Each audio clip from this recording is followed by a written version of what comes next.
Sorry. Sorry about the warning.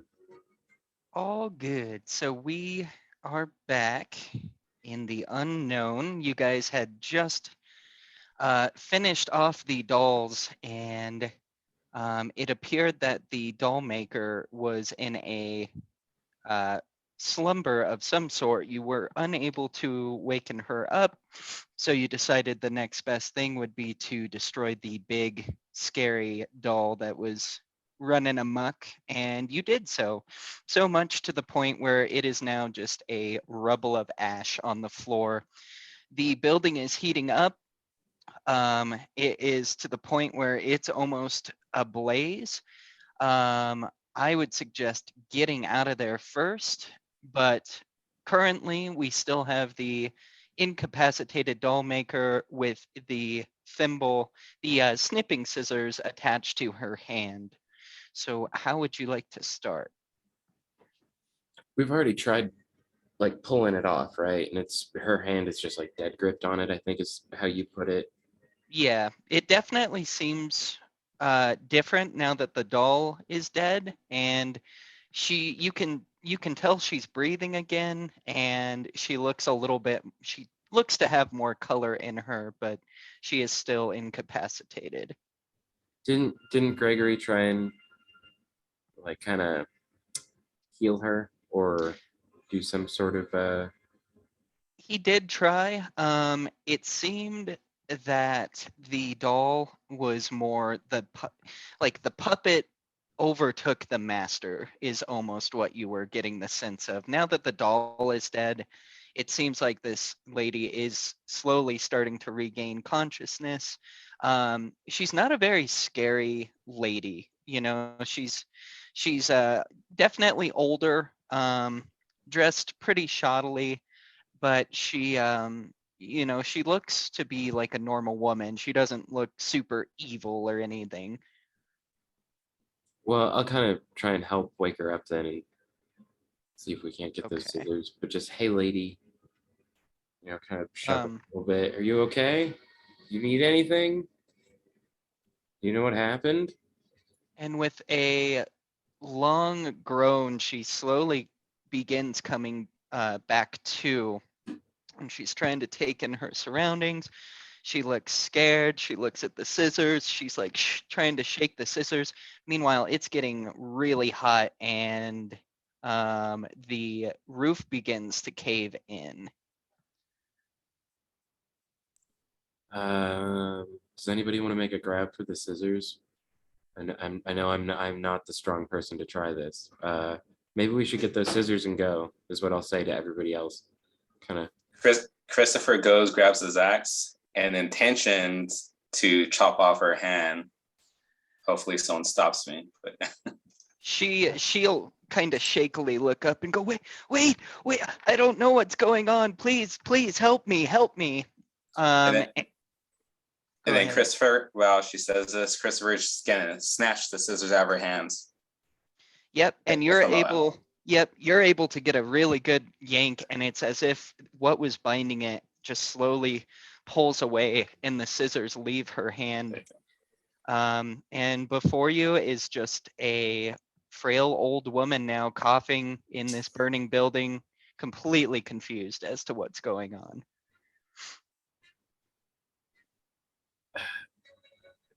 Anybody We down? gotta go, lady. Tweet, tweet. Come on, head towards the exit. And she's trying to get up. Greg is right with you. He's ready to get out of here. Seconds are ticking by, and it's really blazing now. So she's trying her best. She's really old and frail. If anyone wants to help get her out.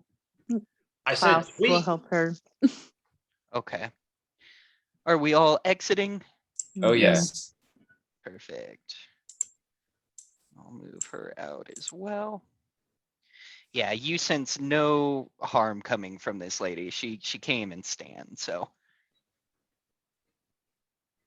once outside, as the building begins to crackle and cave in on itself, she kind of comes to. She looks around. Oh my gosh, my workshop. What happened? Oh no. And she'll look up and somberly she begins to cry. Um, I I lost myself in my work once the beast took my husband. I I filled my dolls with such anger and hatred. I'm so sorry. And she'll kind of break down and she's still trembling. The scissors. Do you have the scissors? I'll bring him up to my head, raise him up. Good.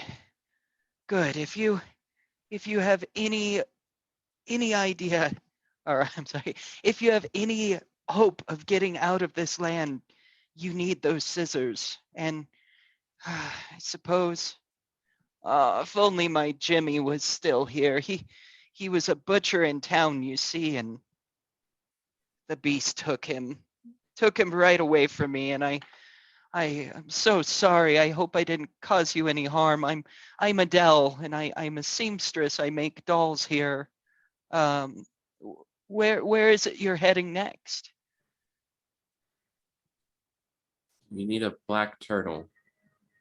Black Tur. Oh no, that's from the beast himself. Ah, well, with my scissors, that's definitely a start. I think we need some Um, candy. Isn't that the other thing? Candy, soothing candy. Yes, yes. Oh boy, I hope Sylvia still has it. And the woman will slowly get back up to her herself. Let's move away from the burning tender here.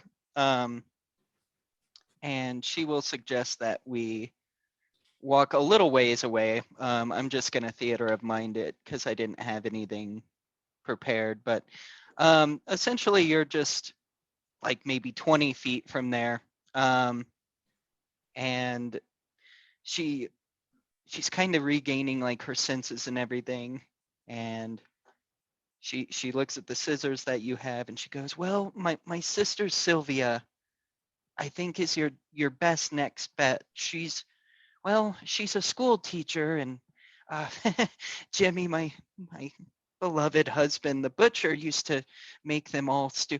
Anyway, I won't tell you about that. Wretched beast took him away from me. I've learned my lesson, and you've helped me find a sense of being again. Thank you. Don't even worry about this shack. It's bad memories, just bad memories all around. Um, do you have a map or some paper? I'd be happy to mark where to go. Maybe. Do I have paper? I forget who had the map. Yeah, we had a map. No, didn't she have a map? I don't remember. We found it in the abandoned building at the beginning. Hmm. I didn't write down who took it.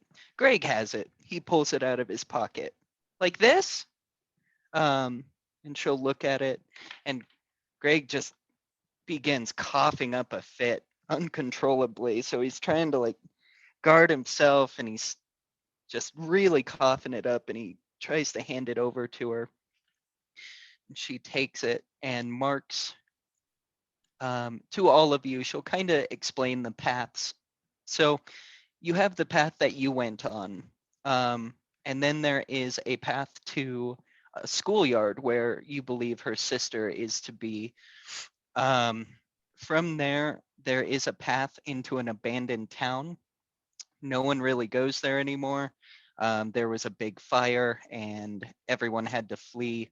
So now a lot of people reside in Pottsville or other towns around. This is kind of just a small town that through the wares of time in this place have cut ties. And then the final path is, she recommends the last path.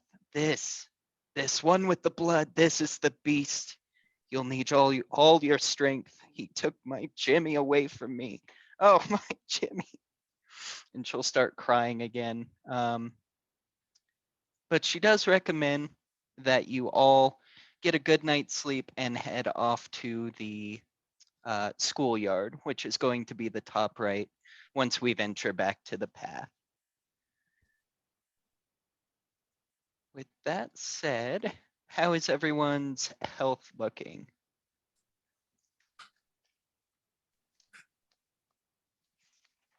I'm good. I'm Yeah. down 7 points. Yeah, Wirt's probably looking half as good as when he met you guys. Little less than half. as Okay. good. Um, so Greg will take a little time as the old woman bids you farewell and asks, is there anything else that you'd like to know?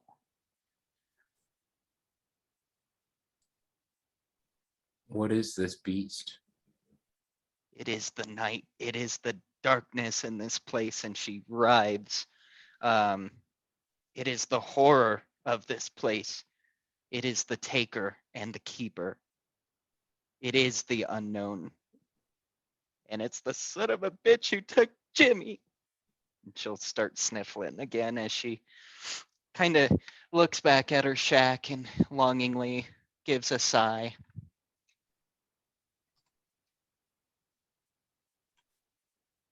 All right. There's no other questions. Greg will spend some time healing you guys back up. There. Okay. I was looking back on my notes while you were going over the pathways and stuff. There are three different paths, right? Mhm. One of them was like the path not taken that was for the school teacher Sylvia. That's her Mhm. sister. Okay. And then what was the one in the middle? Because the last one was for the beast, right? Yeah, so you guys came from Pottsfield. That's going to be So basically the just, path we came from. yeah, just to save us time, let's go ahead and get back to the path. So you took the top left path. That was to get to the old woman in the wood, the seamstress. This bottom left one, that was the path to and from Pottsfield. Then you have this bottom path at the very bottom, very south. That's the path she had said is the abandoned town that no one really goes to anymore. This top right one, that's going to be the schoolyard. And then this bottom right one is the path she said will lead you to the beast. I feel like it's possible. Are we all on the same map? Yeah, I don't see the map. Oh, did I move? Forgot to move the little player token there. How's that? Oh, okay. That's So, what I thought you were referencing. I wanted to make yeah, sure. Pottsfield, abandoned town, schoolyard, the beast. Okay. Um. So I guess the schoolyard is kind of the next place we got to go before we go see that beast. As Mhm. as you're looking over the map, you definitely think that the schoolyard's going to be the quickest thing. And yeah, Greg will start healing you guys up. He's noticeably shivering. Definitely looks like Greg might be a little bit under the weather. But he's fine. He's fine. He's just healing people up as we go. What's going on with you, Greg? I don't How are you feeling? I don't know. I think this place makes me sick. I'm allergic to dolls now. Yeah, sounds reasonable. So he'll start walking with his sniffles every other step, and he'll start healing you guys up. So just to save time, you guys are now full health again. All right. So this is going to be another theater of mind. There just wasn't a really good map for it. So you go down the road and it's very calm. It's very peaceful. It actually looks very similar to how this map that you're currently on looks like. It's just beautiful, golden. The crops are very alive and well. Definitely not a creepy path like the previous one. In the foreground or background rather, you can see like a meadow, maybe some water you can hear running. Eventually, as you're walking down this path, it leads directly to a very nice, well built schoolhouse. single building. It's a little schoolhouse, but it has like, all the school stuff. It's got like little, obviously kid-made like scarecrows out front. It's around what you would assume is dusk, so it's a beautiful golden color. Very nice breeze in the air, and out of everything you've seen, this schoolhouse looks like super inviting and very calm. Um, so what would you like to do from there?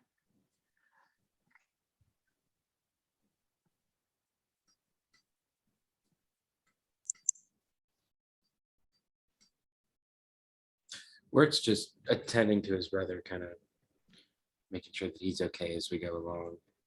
Greg gets very excited at the sight of the schoolyard. There's a teeter-totter. Can we go play on the teeter? I want to play on the teeter-totter. I doubt that there's much I can do to stop you anyway. He's starting to shuffle. All right. House So is having flashbacks to school. It wasn't a good time for him.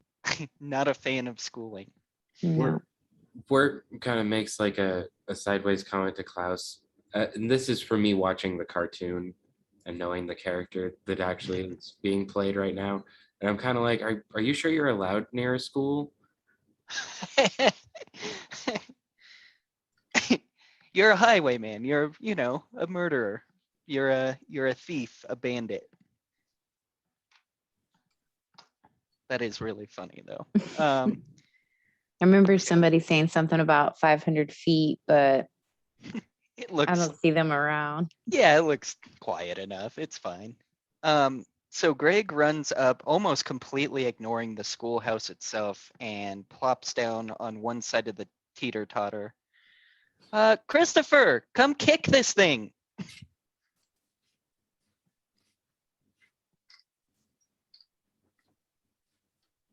Forgot what my name was, my bad. I come on by and then I'll kick it Nice. So as you hard give as I a can. you give a hearty stomp, and it goes very hard into the ground to the point. Actually, go ahead and give me a strength roll for it.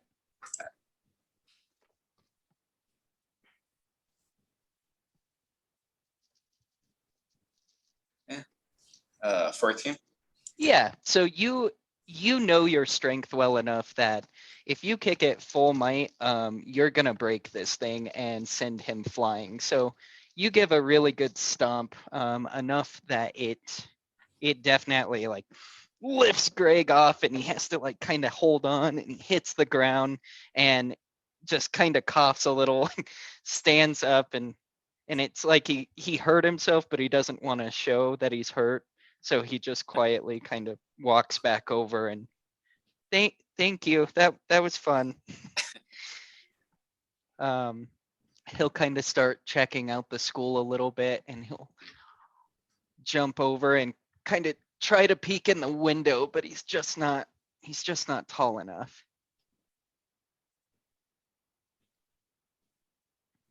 I'll go over and try and give him a boost.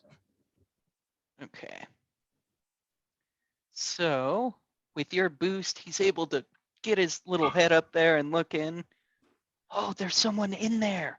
And he'll drop back down for a second. I bet it's a class, Greg. This is a school.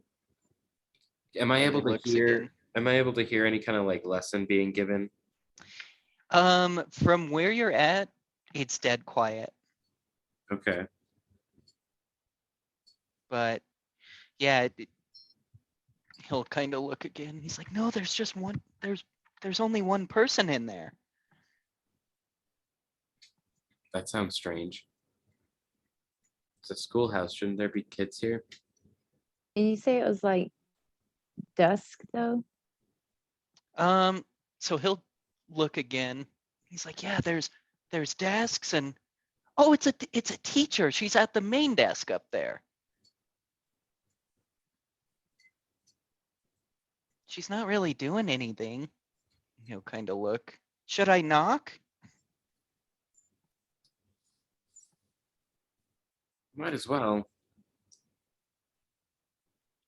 So Greg will hop down and he goes over to the schoolhouse door and proceeds to knock on the door.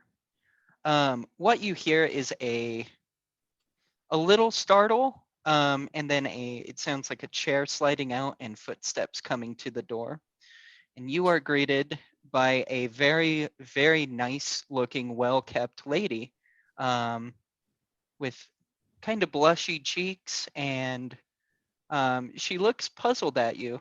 Can I help you? I don't believe you're one of my students. Tweet. Oh, and she looks directly at Beatrice. Well, you're not in the right body, are you? Oh, that's so sweet. And she'll kind of just continue to look at the bird. Well, aren't you a rather interesting crew? Come in. And so you enter the schoolhouse, and I'll make like a passing comment of Adele having sent us. oh, my sister, heavens, how is she? Crazy.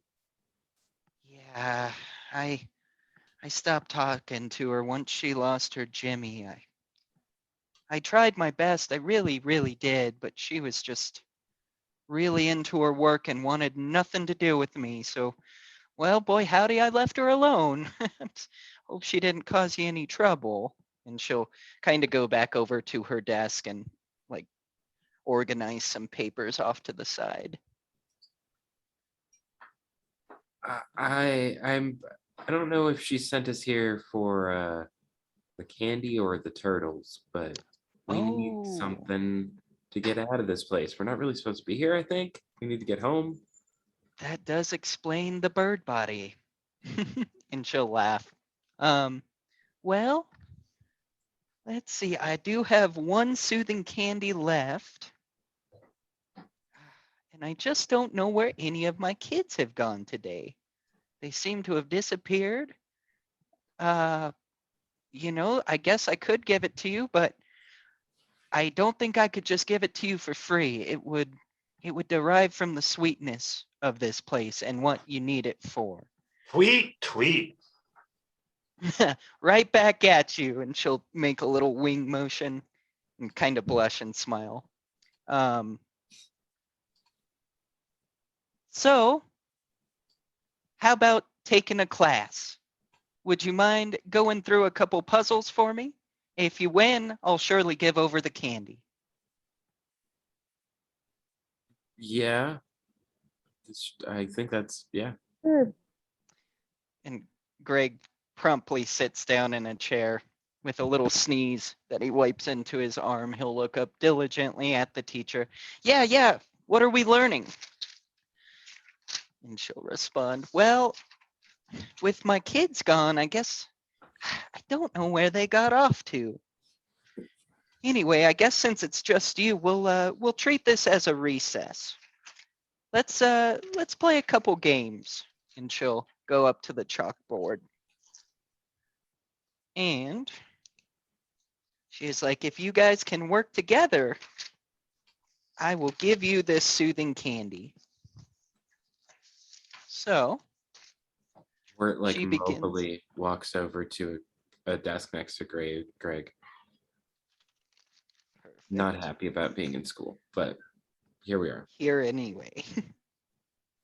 I'm perched upon the teacher's head and sort of mimicking her movements and mannerisms as she does them. Okay, awesome. Klaus is at the back of the class. He doesn't sit. He just kind of like stands. Mm-hmm.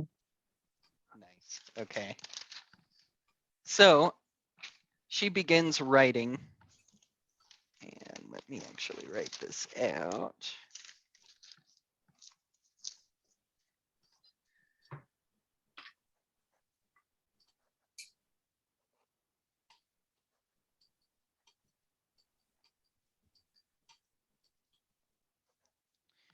And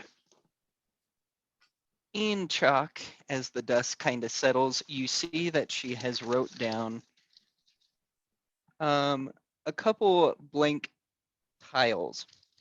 Next to her, you see that she draws a hangman, and she turns to the class. Now, class, have you ever played hangman before? Work size like really heavily. Just leans over on the desk harder. And she gets even more excited. Okay, I think you have played. Well, if you can get this right, we'll move on to the next game. And she smiles and looks at the class. Was So it it's up to you guys to win this hangman. 6 or 7 lines on top? And then 1 line on bottom. So it's seven spaces total. Okay. Well, what's your guesses?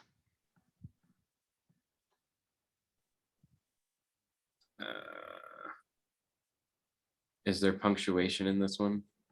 Nope.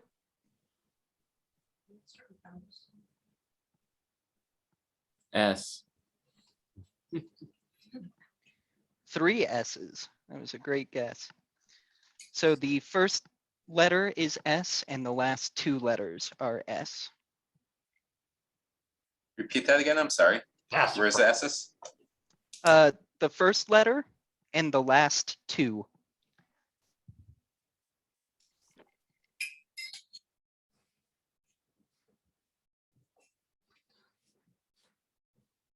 She slowly just taps her ruler.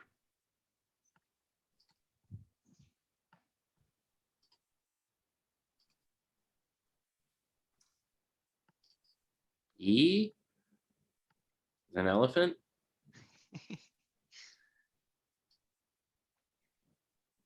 Yep, there is 1 E. It is right before the first of the 2 last S's. So the end of this is ESS. Is there a penalty if we guess the word and we're wrong? I will just add a piece of the hangman. Oh, okay. I'd like to solve the puzzle. For 800, Is it success? close, but no. She gives you a little round head with a little hat and a corncob pipe, and chuckles. Should I get the letter?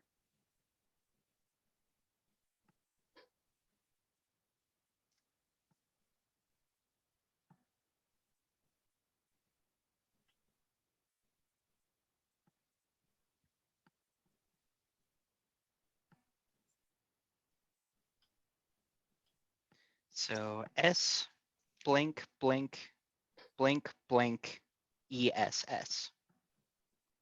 Oh, okay. It's 7 letters long? Yeah. Mhm. Oh, okay.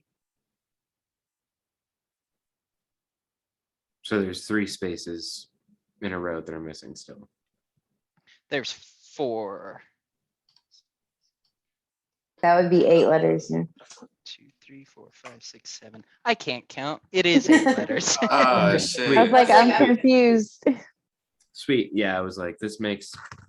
I What feel like is I'm going not, on? Yeah, I'm not getting something right here, but I don't know what. Yes, so 8 letters. My apologies. Okay, cool. That's 4 blanks in a row. Okay.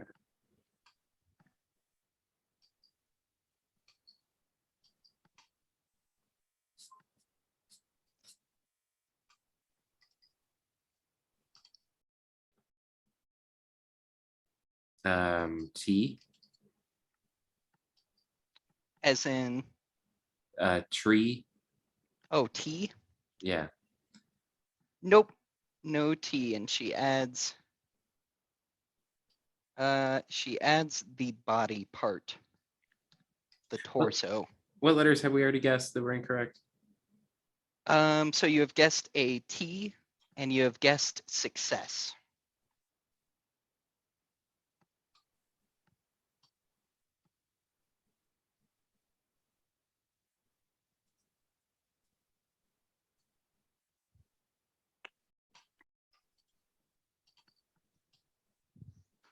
You're making me double check, did I spell the word right?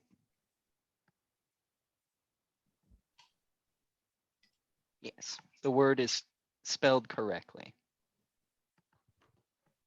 Thanks for doing that. I had a DM actually mess up like almost a whole encounter because we were guessing the right answer to the riddle, but he was giving us the wrong riddle.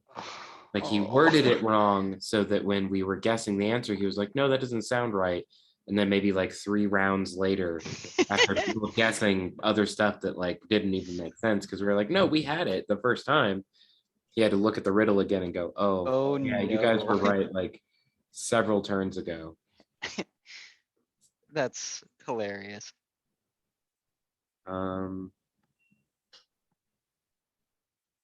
What's the other one? I think R. I know R is always a good guess in Jeopardy. As a bird, I don't know any words that are 8 letters long. Seeds, worms, eggs, There is grubs. an R in arm, which you just received on your hangman body. This reminds me of a joke. What's a pirate's favorite body part? So it is arm. No, the booty. Oh, all right. Or like it. or if somebody says booty, you can always flip it on him and go, no, the arm. That's a good joke. The disappointment on Damien's face was worth it.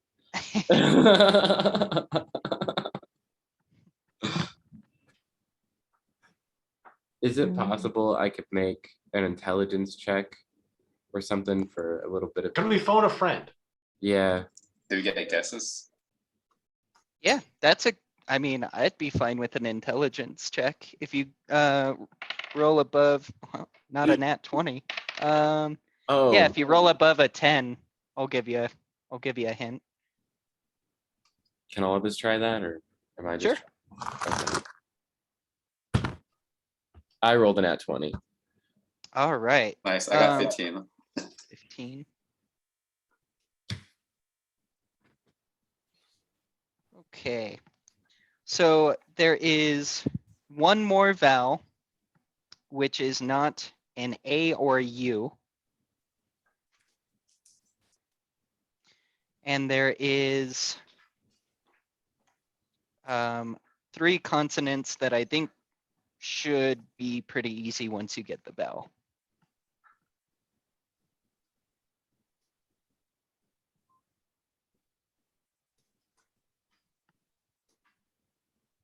I. Yeah. Sorry.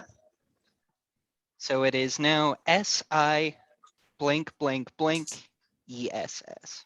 Sickness.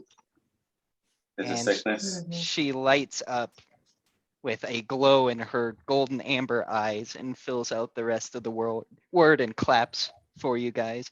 Oh, class, that was so fun and good. Thank you.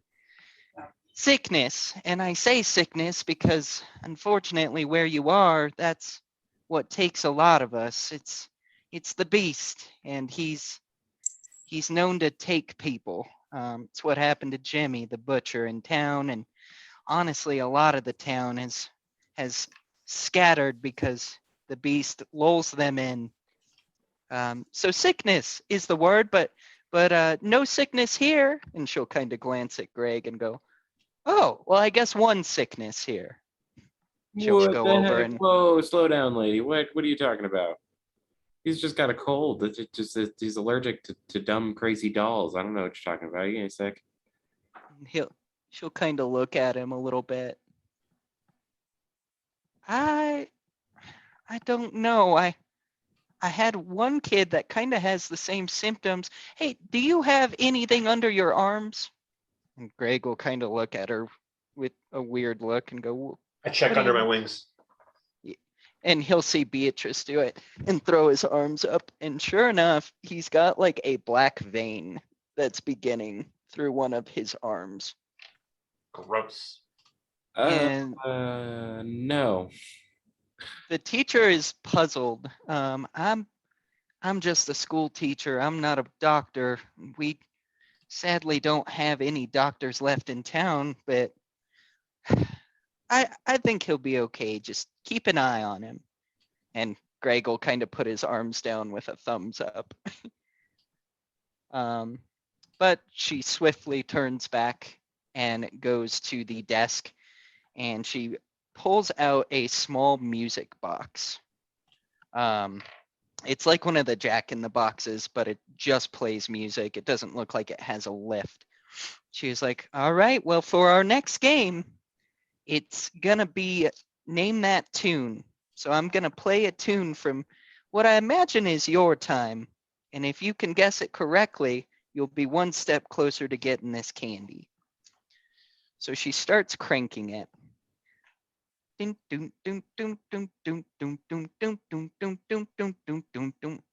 And slowly, as she's cranking this, it's like the melody changes and fills the room, and it's all reminiscent of somewhere not from here. So if you can name this tune without cheating, you will win. Can you hum it again? Oh, just kidding. Billie Jean. Who said it? It was me. I knew it from your hum, actually. Yeah, I tried to do the hum correctly. You did it good. Yeah. Yes, she claps again, and she comes over and is just like really excited, and she's looking at Christopher, who is this grizzled old man with just kind of a blank dead expression on his face, holding an axe and a lantern. And she's treating you like one of her school kids. And she's like, you are just such a studious student. You got them both right. You get an A for effort. And I'm really, really happy that you've decided to join us today. Class, take lessons. He's doing great. She'll Try walk hard. back over. Try hard. So she sits at her desk, and she kind of thinks for a second, and she looks down in her drawer, and she pulls out, it's a single piece of candy in a golden wrapper, and it's radiating light. It's a very, very crazy looking piece of candy. She's like, well, this is the soothing candy, and if you can win one more of my games, I would be happy to give it to you so you can go on. I am sad to see you leave, though. I must admit I'm playing games because I miss my children. I thought they went out for recess, but I haven't seen them, and people just disappear here, and it's just been nice having a class. So, Do I think if I fly in this woman's face and like distract her, someone can grab the candy? you can certainly try. Let's see. I'm gonna try and make it look like an accident. I'm gonna fly across the room and be like, "Oh no, you came out of nowhere! Oh my god!"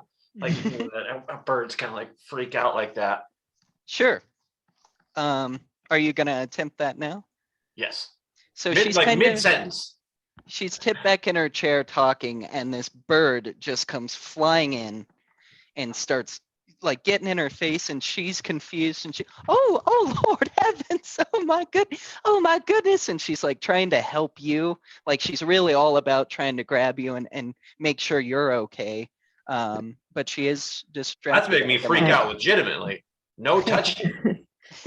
So while she's distracted, I should go and try to take the candy. Yoink it. I think I have something fast hands. You can use this bonus action to make it. Yeah. Hold on. Let me find it.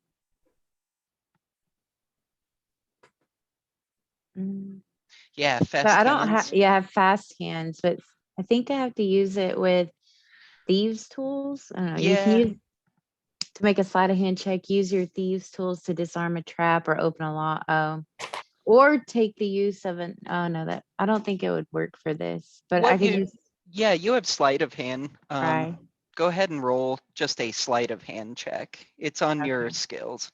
Okay, I see it. I got a 20. A nat 20? No, Okay, just 20. 20 with it. Yeah. Okay. So you, in very like ominous, quiet, creepy fashion, unfazed, just walk up, grab the candy, and go back to your spot without another word. So finally, she like kind of fixes her hair a little bit, fixes the bun, and she makes sure that Beatrice is okay. What happened, little? Oh my goodness, you gave me such a startle. You just came out of nowhere. I was sitting down. That was so strange. I'm sorry. But she doesn't look too much into it for answers. And she was in the middle of saying something. And it's kind of like she forgot. Well, I thought I had another game for you. Oh, my children have been missing. Thank you guys so much for playing along, and once you win, which I know you will, I'll happily give you this can. And she's like looking for the candy. I'll help you look for that. Yeah, so she kind of like not too startled or anything, but she's looking through the drawers and oh my, I must have misplaced it. Oh no, heavens, I'm getting the vapors. And she starts really freaking out.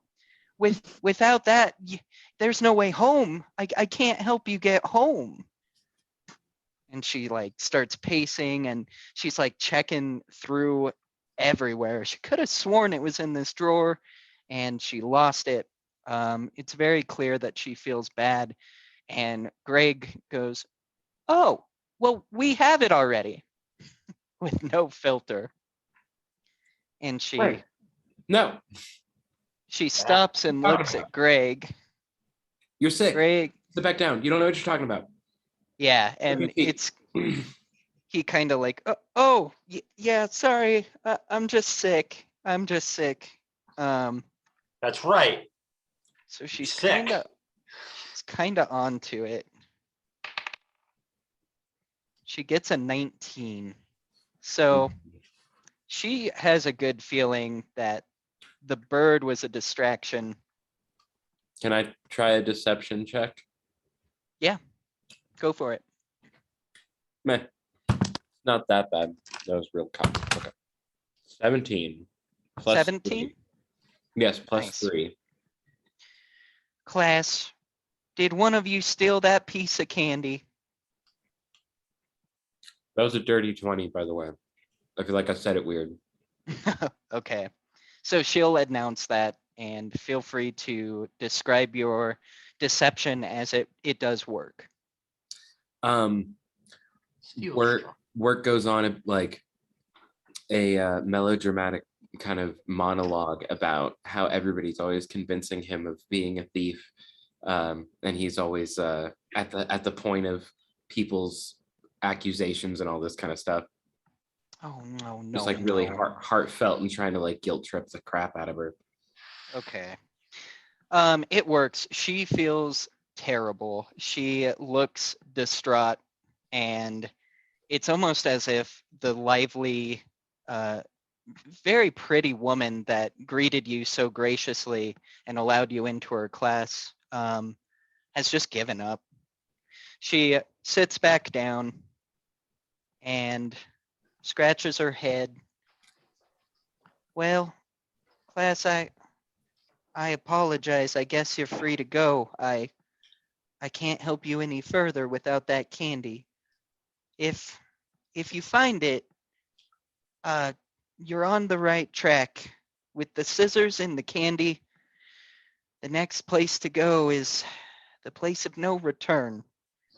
You'll have to fight death itself, the beast, the cold. And she'll kind of shiver at the thought and sniffle a little bit. Okay, and thanks, it's buddy. It like was she's fun playing dead. games. Yeah, she's totally distraught and just laying back in her chair, and she starts kind of just singing quietly to herself. Um, I play her song on the world's smallest mandolin. Let's do that. Perfect. So with the candy, is there anything else you want to look for, do in this school? You've defeated a poor, helpless teacher, so feel good there. Anything do. else?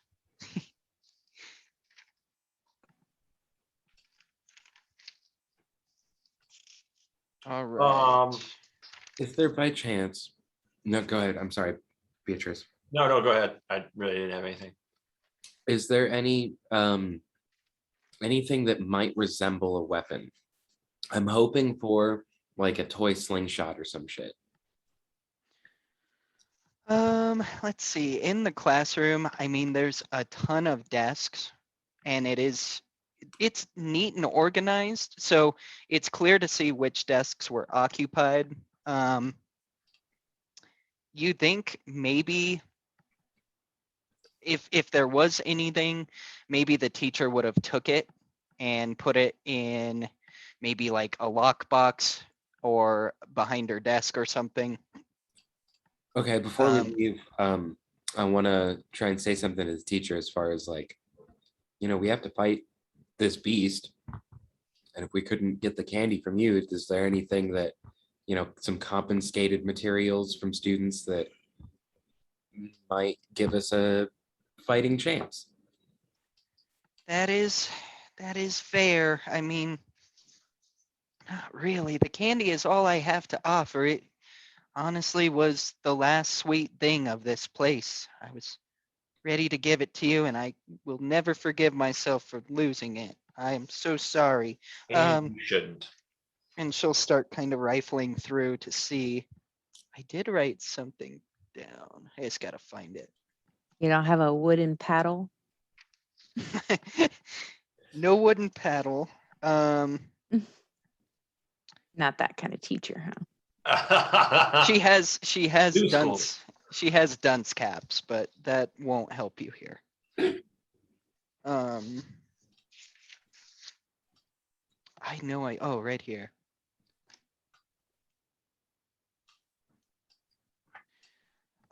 She doesn't really have much. She kind of looks at your brother and sees his sickness and says, I mean, the only thing I have of any offer is this, and I hope maybe you can use it. She hands you a coin with a prestigious looking old man's face. It resembles like a 50-cent piece. That 50%. That's a Endicott coin. He was known around these parts for being somewhat of a pompous, luxurious man, but he did say that his coins were known far and wide. I'm sure maybe it could be of use to buy young Greg here maybe a potion if you were to venture into that town, provided there's anything left in that old apothecary. She looks around and kind of shrugs, still really down on herself, doesn't have anything else to offer. I would give you the shirt off my back, but that would be inappropriate for children.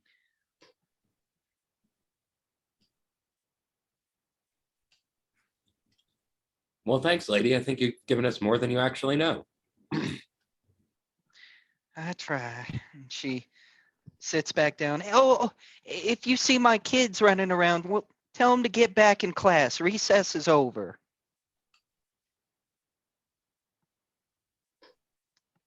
And with that, parting is such sweet sorrow. You can hear her just kind of singing and just being alone in that classroom. Once you step out, it's a little darker in the day, but that didn't take you very long. Probably like an hour's time has passed as you've chatted with the teacher and gotten what you can from her. So props Meta for completely derailing that, but that works out just fine.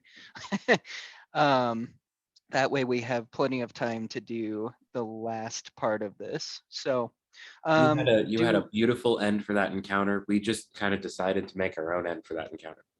yeah, it's fine, totally fine. And yeah, do we want to take our quick break now and then knock this all out, or do we want to get to our next thing before we break?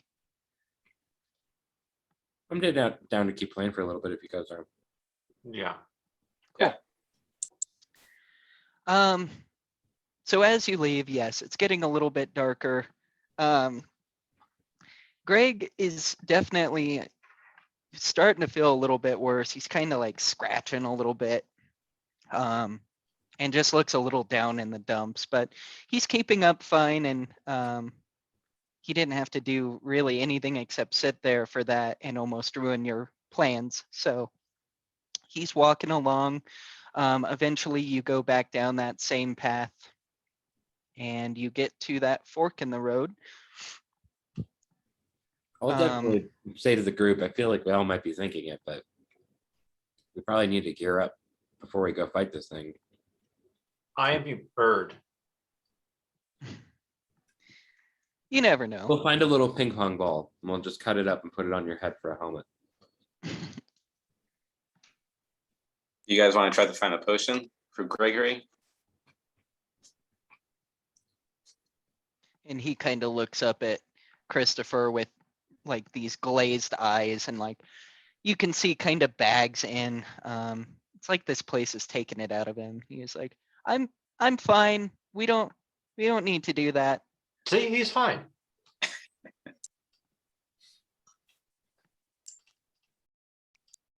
Yeah, I don't think the kid looks too good. Yeah, we're kind of like, we're just getting you that potion, Greg. Come on. And just starts pulling him by the hand towards the abandoned town. Okay. Going to the abandoned town. Cool. All right. This will also be theater of the mind because I ran out of time. I also did a lot of my flooring this week, and flooring is a pain in the butt, so I do apologize. And I honestly hadn't expected you guys to go to the town. So you start making your way to town. You're going down the path to get to town. And it's definitely a different feeling. This place is really strange in the feelings that you're getting. That schoolyard was bright, welcoming. The teacher was so nice and vivid. This town, as you're walking there, if you've ever seen Bloodborne, the video game, it's very similar to that, except burned down. So it's mostly made out of stone. As you start walking into town, just kind of like a creepy, ominous feeling. It's definitely getting a little bit darker in the day. The town isn't very big. There's probably only about 8 buildings. But you get just a really uncomfortable feeling.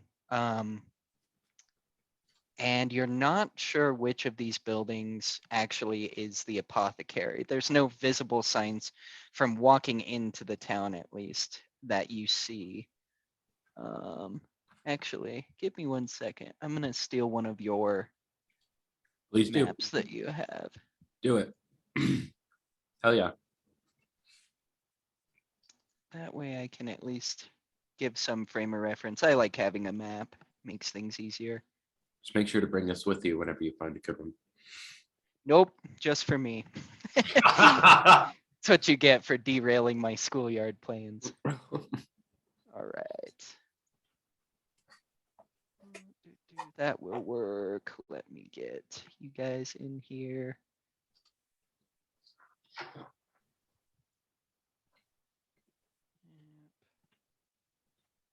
Interest. Hey, Whoa. for all I know, the last game could have been like, oh, now you have to kill one of your friends. Nah. Very true. Okay. Those teachers can be pretty shady. Sneaky, sneaky. Very sneaky. Yeah, she seemed too nice anyway. Those are always the most suspicious. Why are you nice? Yeah, Why are you stop nice? that. Why are you having a good time? Why are you so nice? Yeah. Okay. What's wrong with you? And yeah, actually. All right. That will work perfect. So let me get you guys over there. Oh, gotta make sure you can move your characters too.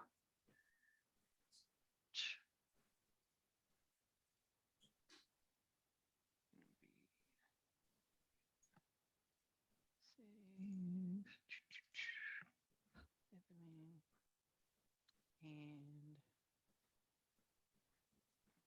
next, perfect. All right, so as I said, pretty small town. It looks very similar to this. There's just a few really rundown stone-like buildings. And it's got kind of like an eerie fog about it. But walking in, it's not very clear which of these is the apothecary. So go right ahead.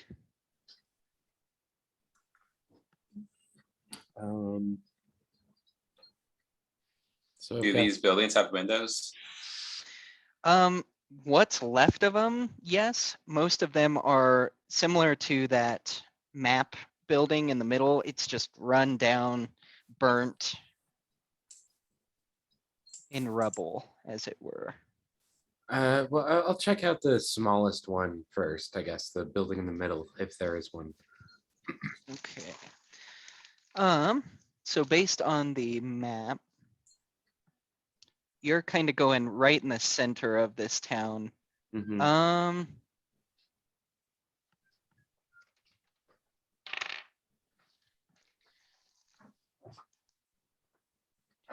Okay. Go ahead and roll a perception for me. Ooh. I rolled a 19 plus 3 for 22. We tied. I rolled a 19 too. I was super excited. Oh man. You feel fine. Walking into the town, nothing strange. It seems like a spooky, burned down, abandoned town. You do get to that middle building. Looking in, this does appear to be maybe like some sort of like storage for what greenery was here at some point. There's like rakes. There's like a shovel. You think the shovel, if you were to want a weapon, would be your best bet out of this. I definitely want to make my way in there and try and get a smacking stick. Cool. Just you, real quick, roll initiative. Oh, sweet. 15. God dang it, that's the second time we've tied. Oh shit. My- Reroll. Okay, I was gonna say. No. 16. 16. You beat me there. As you enter, you get a very ominous feeling, and all around you gets really dark for a moment. You see your shovel, but a pretty large spider drops right in front of you and throws its dukes up. Oh no. But you did roll first. It's like it's a house spider, but to Greg, it's like, oh fuck that thing. We're definitely like lets out a little scream. A little kid scream. It sounded like Greg. That's why I confused the two. For sure. So yeah, the your lamenting soul, I guess, is Yep. what I'll use.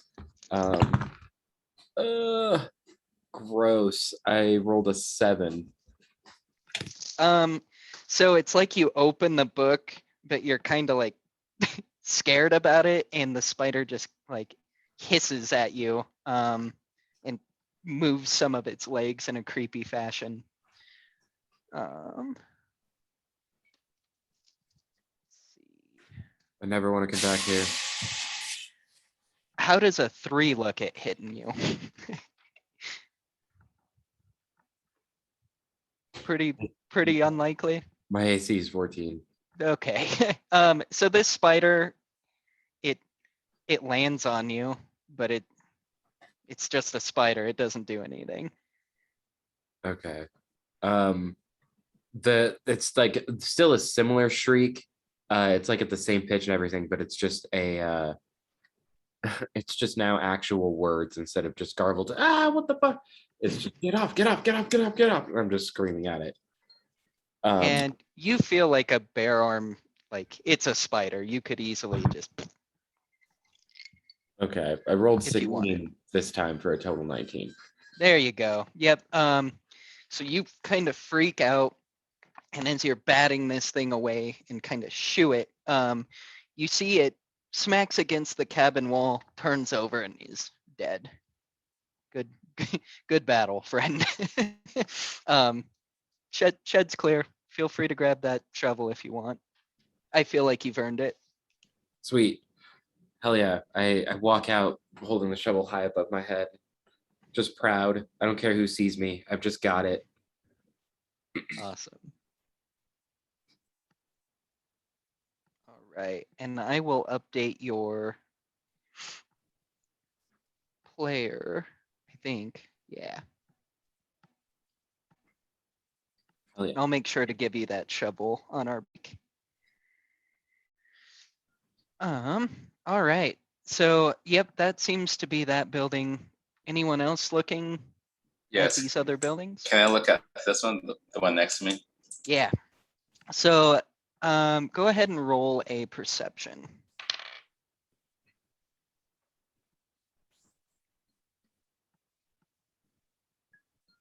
Got a 13 total. It seems fine. Again, just a creepy town. Looking in, this definitely appeared to be a house. Just getting a good look around the place, it doesn't look like there's really anything worth. It looks like maybe a family was here and had plenty of time to pick up and move before this town was really abandoned. So that one's fine. I'll go to the next one, check it out. Okay. This one here. Go ahead and roll a perception.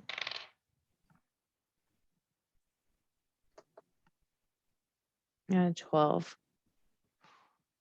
There's a lot more fog back here is something you notice pretty quickly as walking past Christopher and looking over at Wirt holding his shovel proudly. Yeah, the fog itself is kind of billowing a little bit more as you get further back, but it's nothing to be concerned about. And as you look in here, this is definitely looks like a farmhouse of some sort. You see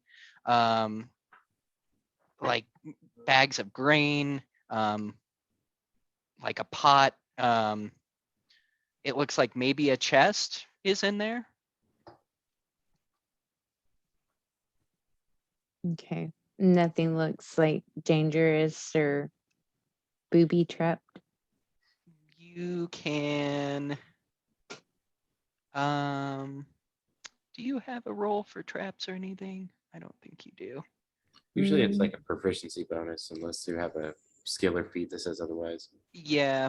I'm I just will catching have up with- you, I'm just catching up with Greg, trying to keep track of him, make sure he's not wandering off. okay. Mm. I'll have you try a investigation. Okay. Ooh. A 4. A 4. Nope, safest place you've ever seen. Cool. More actually, to your character, more inviting to you than the schoolyard was. This is more my place. Yeah. Feel comfortable. Okay. I think I want to attempt to go inside. Okay. And check out that chest.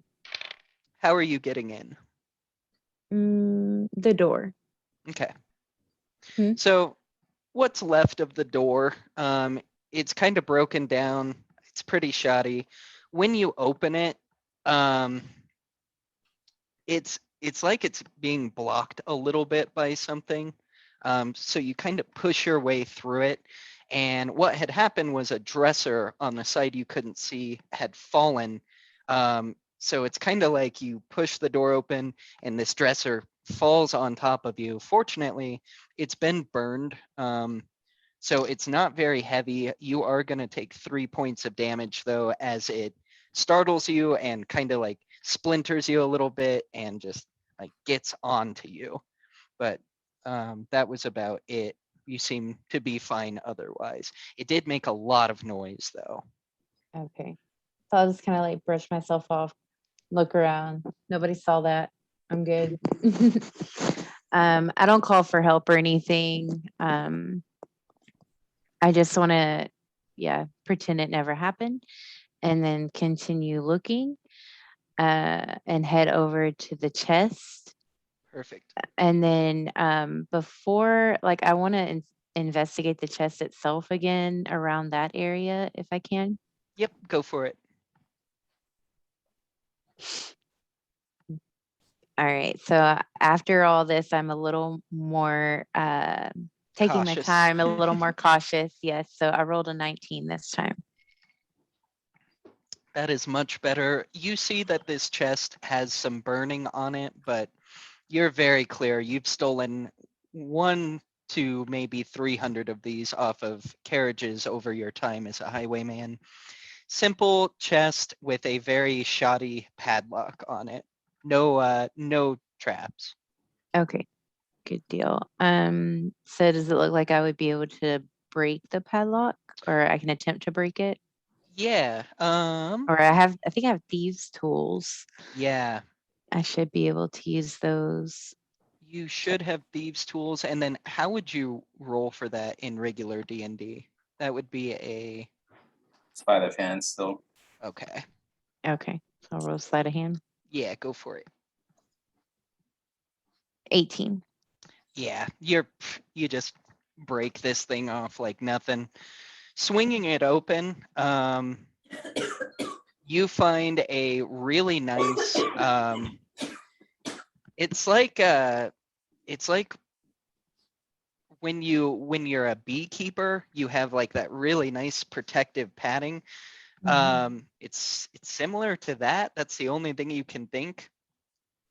But it's your size. And you think it would definitely help in your Convenient. armor class and not weigh you down too much as it's just padded. Cool. Yeah. I'll try it on. Do a little fashion show. Is there by chance like a mirror? A mirror that's Yeah. all like spider webbed and stuff, and I like clean Yep. it off and check myself out. There is a soot covered mirror that you Yes. just wipe off and take a little look around, and you like it. You look good in it. You feel like. Cool. So I feel badass for some reason. with that, Yeah.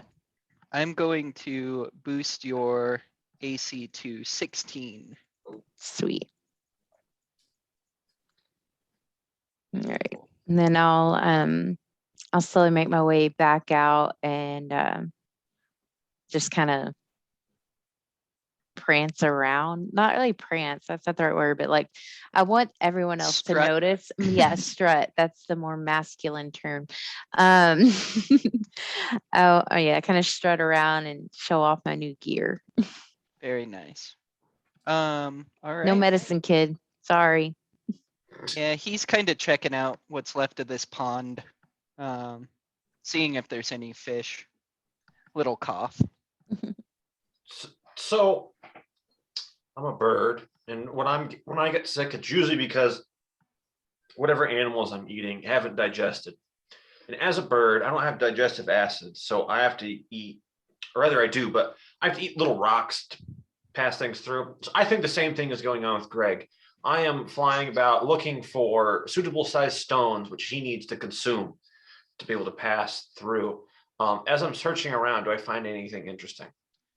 Yes. I don't know what yet, but you do. Okay. It's something shiny.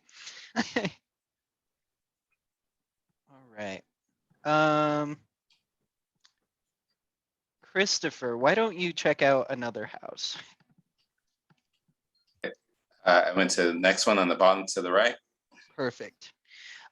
This looks to be a huntsman house. It's very up your alley. And it's almost completely burned down. There's not even a door or anything. A lot of what's in there is wood, so it's ruined. However, in the corner you do see something that really catches your eye, and it appears to be a musket or a rifle of some sort. Nice. I want to go up to it, but cautiously. Cautiously approaching it, you step over some tinder and soot, and it is actually a very, very nice, strangely untouched musket. Not completely clean, but it looks like it just survived the fire. Checking it, it looks like you have a couple bullets in it. Nice. How many? We're gonna say five bullets. And I'll give you the stats for all of these things later.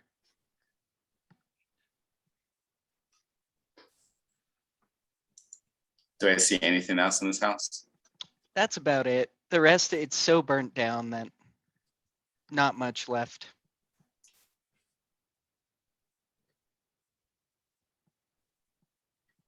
Okay. Greg's gonna kind of make his way up. He's looking in the shed. Oh, wow. Did you kill that spider? Yeah, Greg. Yeah, I did. It was awesome. Dang, The- I wish I saw You that. didn't hear the spider scream earlier? Oh, that was the It screamed spider. fun. It was awful. Well, I'm Sounded glad like you a put it girl. out of your misery. Out of its Out of your misery. I think you meant something else, Greg, but that's fine. Thank you.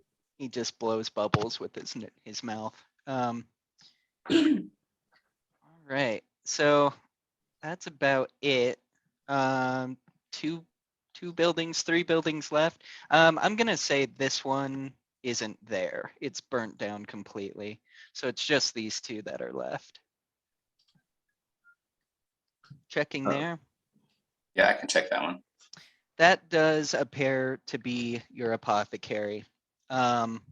You see a doctor's sign, tons of vials and potions. Yeah, you're fairly certain that's the apothecary. Oh yeah, all at the group saying, I think I found it, guys. I think this is what we need. Oh, hey, Greg, come on. All right, Give you that medicine. so you all head over there. And just to save us time, you get in there. There's tons of potions. It's very hard to find the right one. However, the school teacher gave you a great hint with the coin. There is a box behind what was left of the shelf with a small locked box, and it has just the right shape for a coin. Pressing it in has a very disgusting looking, but very clean blackish gray concoction in it. And the box itself is really nice. It's like red velvet inside, and it's got like a little note of, it looks like just weird medicine, like whoever made this potion was writing down stuff that makes no sense to you guys. I'm trying to put rocks in Greg's mouth.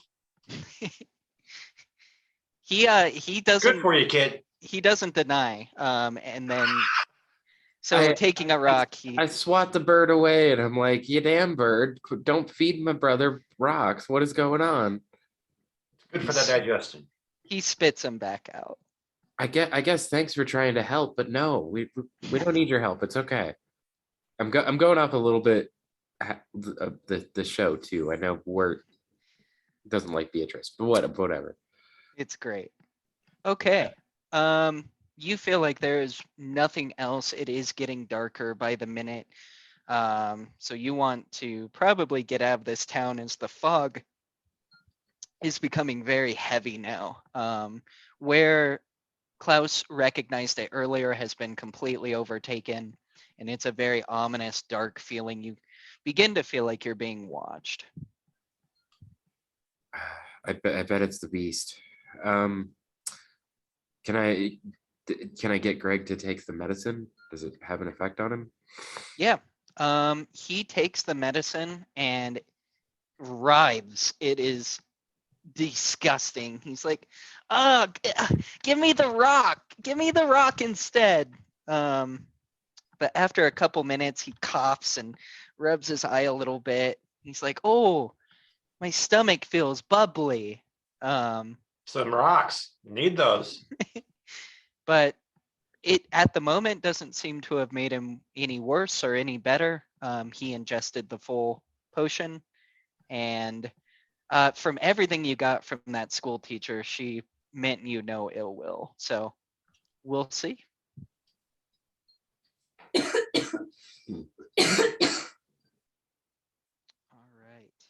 right. With that, I am going to take a 15 to write out what you guys just got and order me some food. Oh yeah. All right. Sounds good. All right. See you guys soon. I'm here.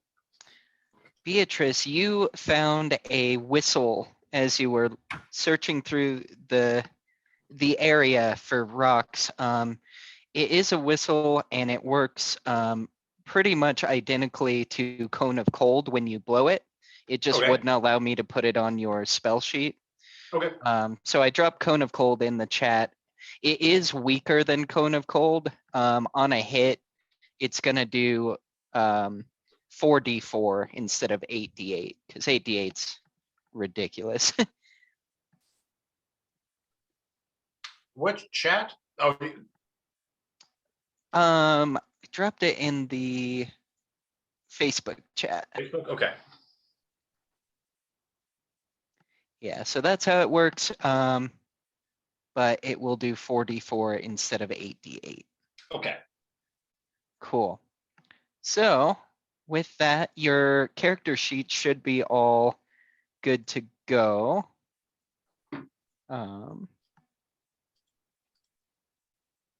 And you will start to make your way out of this foreboding town back onto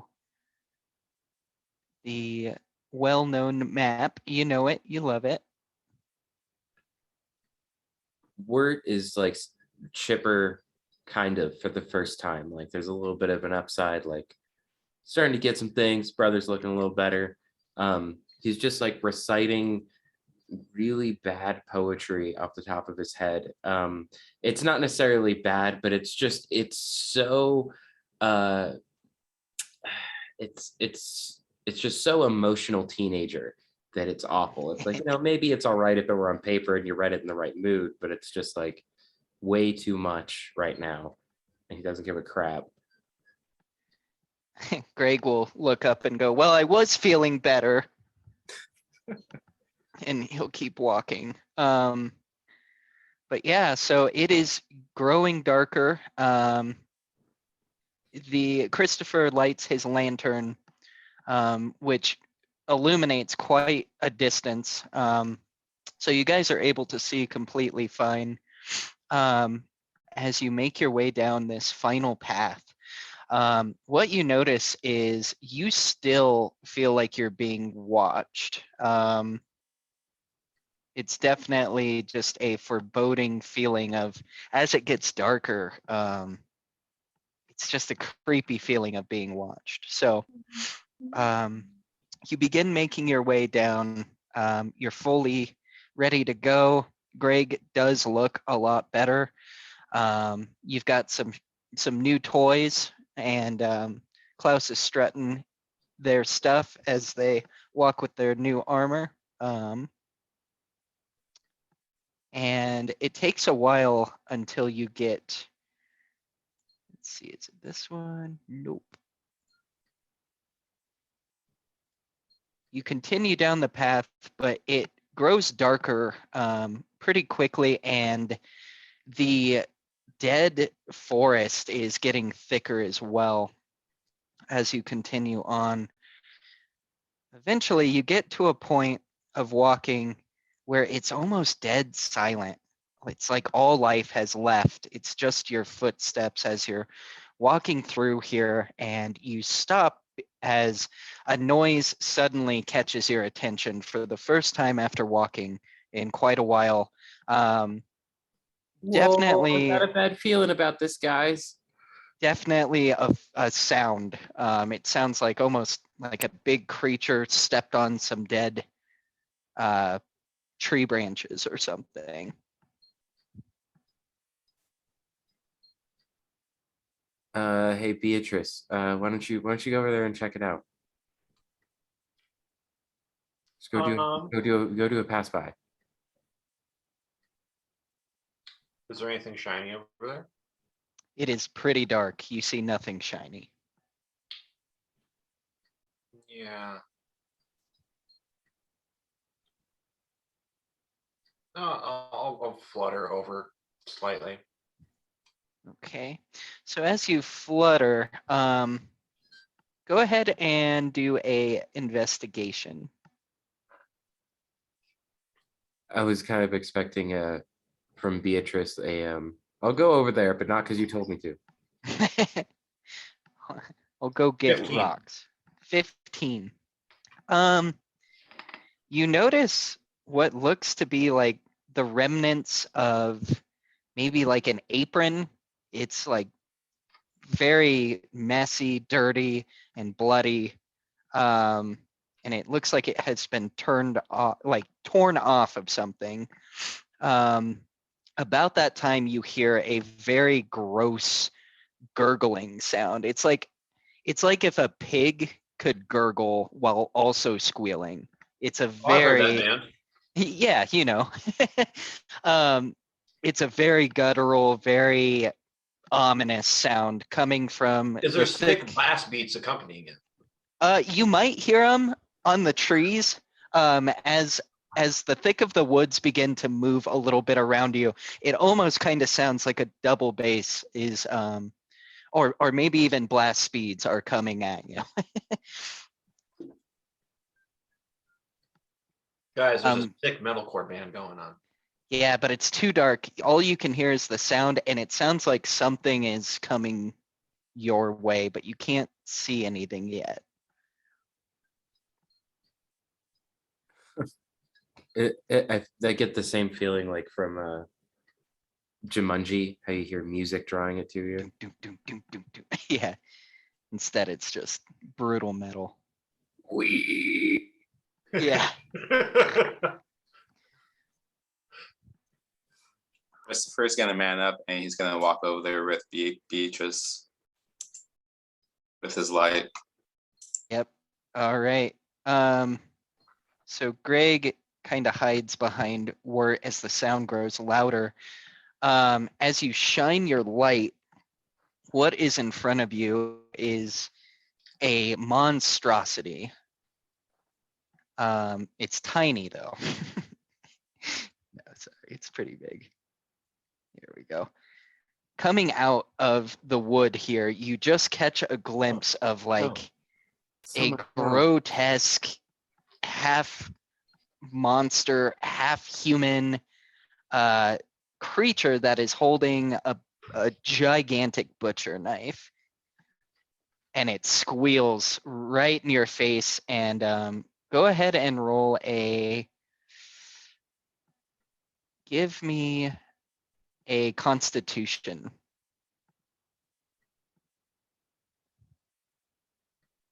Both Beatrice and Christopher. Got 21. I also got a 21. Oh, damn. Nice.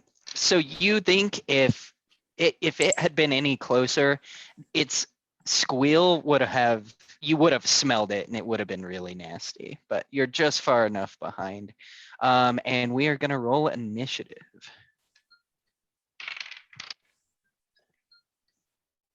Have you played Darkest Dungeon, Brandon? Yes, I actually, a lot of what I did also in with Over the Garden Wall, I love Darkest Dungeon. It's like, man, the pig description, this sounds really familiar. It seems slightly familiar. Yep. I got a 20 for initiative. I got an 8. Fuck. I got a 10. I got a 5.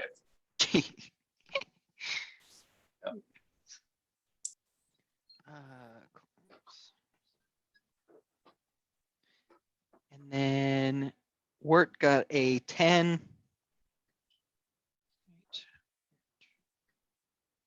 Christopher got a 5. What did Greg get?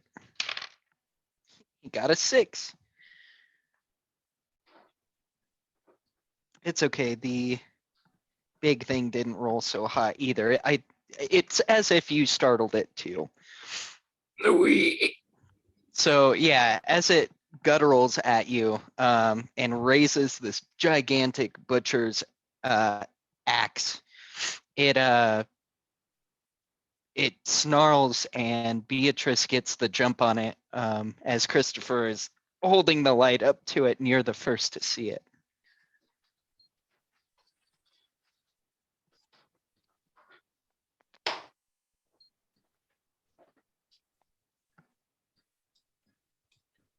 I'm gonna make a pass at the head. I'm going for a flyby pecking. Okay. Meow.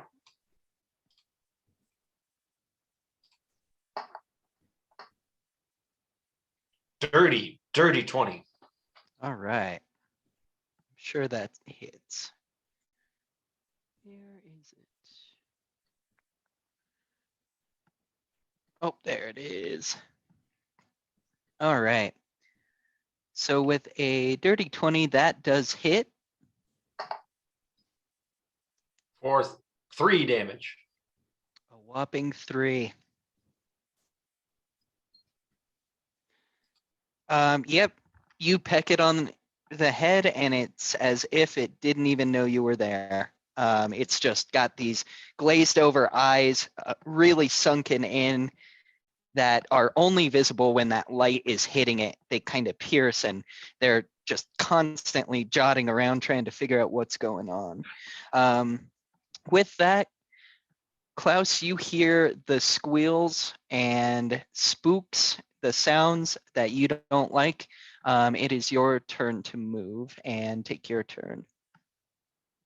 Can I make it an attempt at what that your description of the squeals just made me hear in my head? It Yeah. kind of sounded like a wee woo wee woo wee woo, or more of a wee woo wee woo wee woo. As if it's like having trouble breathing as well. It's a nasty, disgusting sound. Just like startled and back and forth. But I don't know if you guys remember from SpongeBob when they're in the advanced dark, the bottom ocean or whatever, and Patrick's just going wee woo, wee woo. Then he sees the hatch slinging slasher. Yes. Wee woo, wee woo.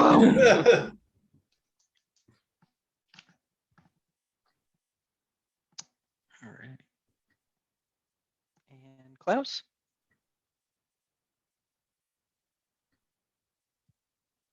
Let's see. I want to kind of, because I'm kind of far back from it. Has he seen me yet? Do we know? It doesn't look like it at the moment. He's really focused on the light that's in front of him. Okay. Yeah, I kind of just want to like maneuver like a little bit closer to him. I don't know.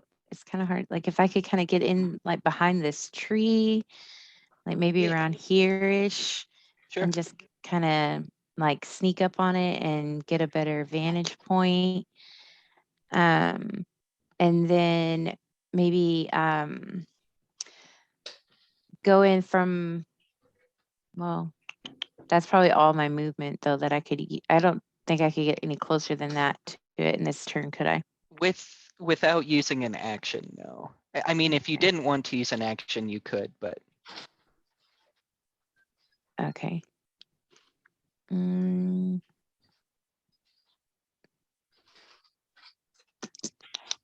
Okay. I will just hide here then and hold my action until next turn. okay. Perfect. From there, it is Wart's turn.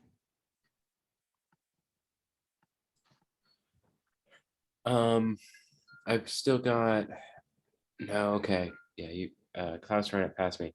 That's okay. I'm just gonna try and for a bane on the guy.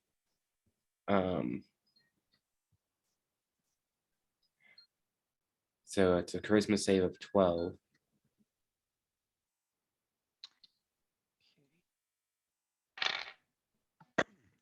He does succeed. Okay.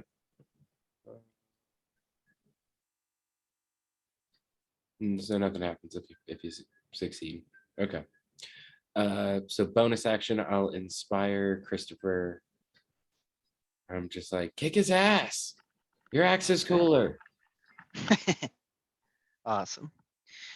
It is then the butcher's turn, I and am so sorry. I just want to make sure you've got a D6 right now. Yeah, it is a D6. Ability check. Attack roll saving throw. sweet. All right. So now it is the butcher's turn, and it squeals again and throws its arm over its chest and slashes right in front of you, attempting to hit you, Christopher. 9 plus.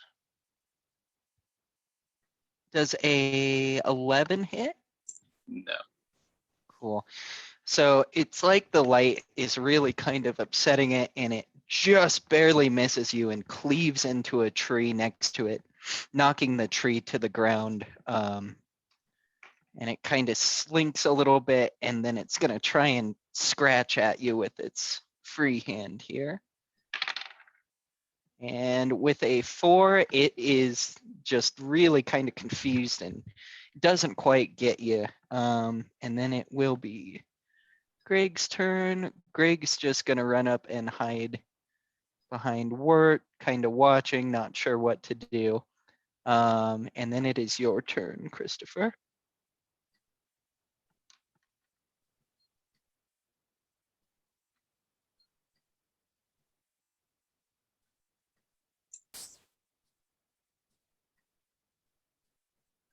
Is it my turn? I'm sorry. Yeah. Yep. Okay. The musket, did I get any stats on it? Yeah, Is so it- it should be on your play sheet. You might have to refresh, or I might Oh. have to refresh. Maybe. Let me see. Where is the refresh? Oh, there it is. Should be the vicious musket under your Yes. attacks. Yes. Okay. I'm gonna take out my musket and I'm gonna try to aim it. That's not gonna hit. Does a 12 hit? Just misses. Damn. As it you're familiar with them, but it's been a long time since you've handled one this nicely, as the kick kind of releases what's left of the suit, and the wear and tear of this musket. It just kind of comes out a little bit weird. Maybe that bullet too had cracked a little bit and didn't quite hit him. Do I have any bullet?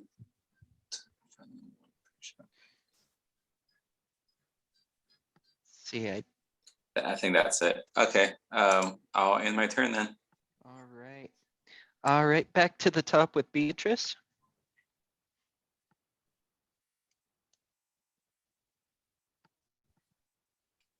Second verse, same as the first. Fly by pecking. Alrighty.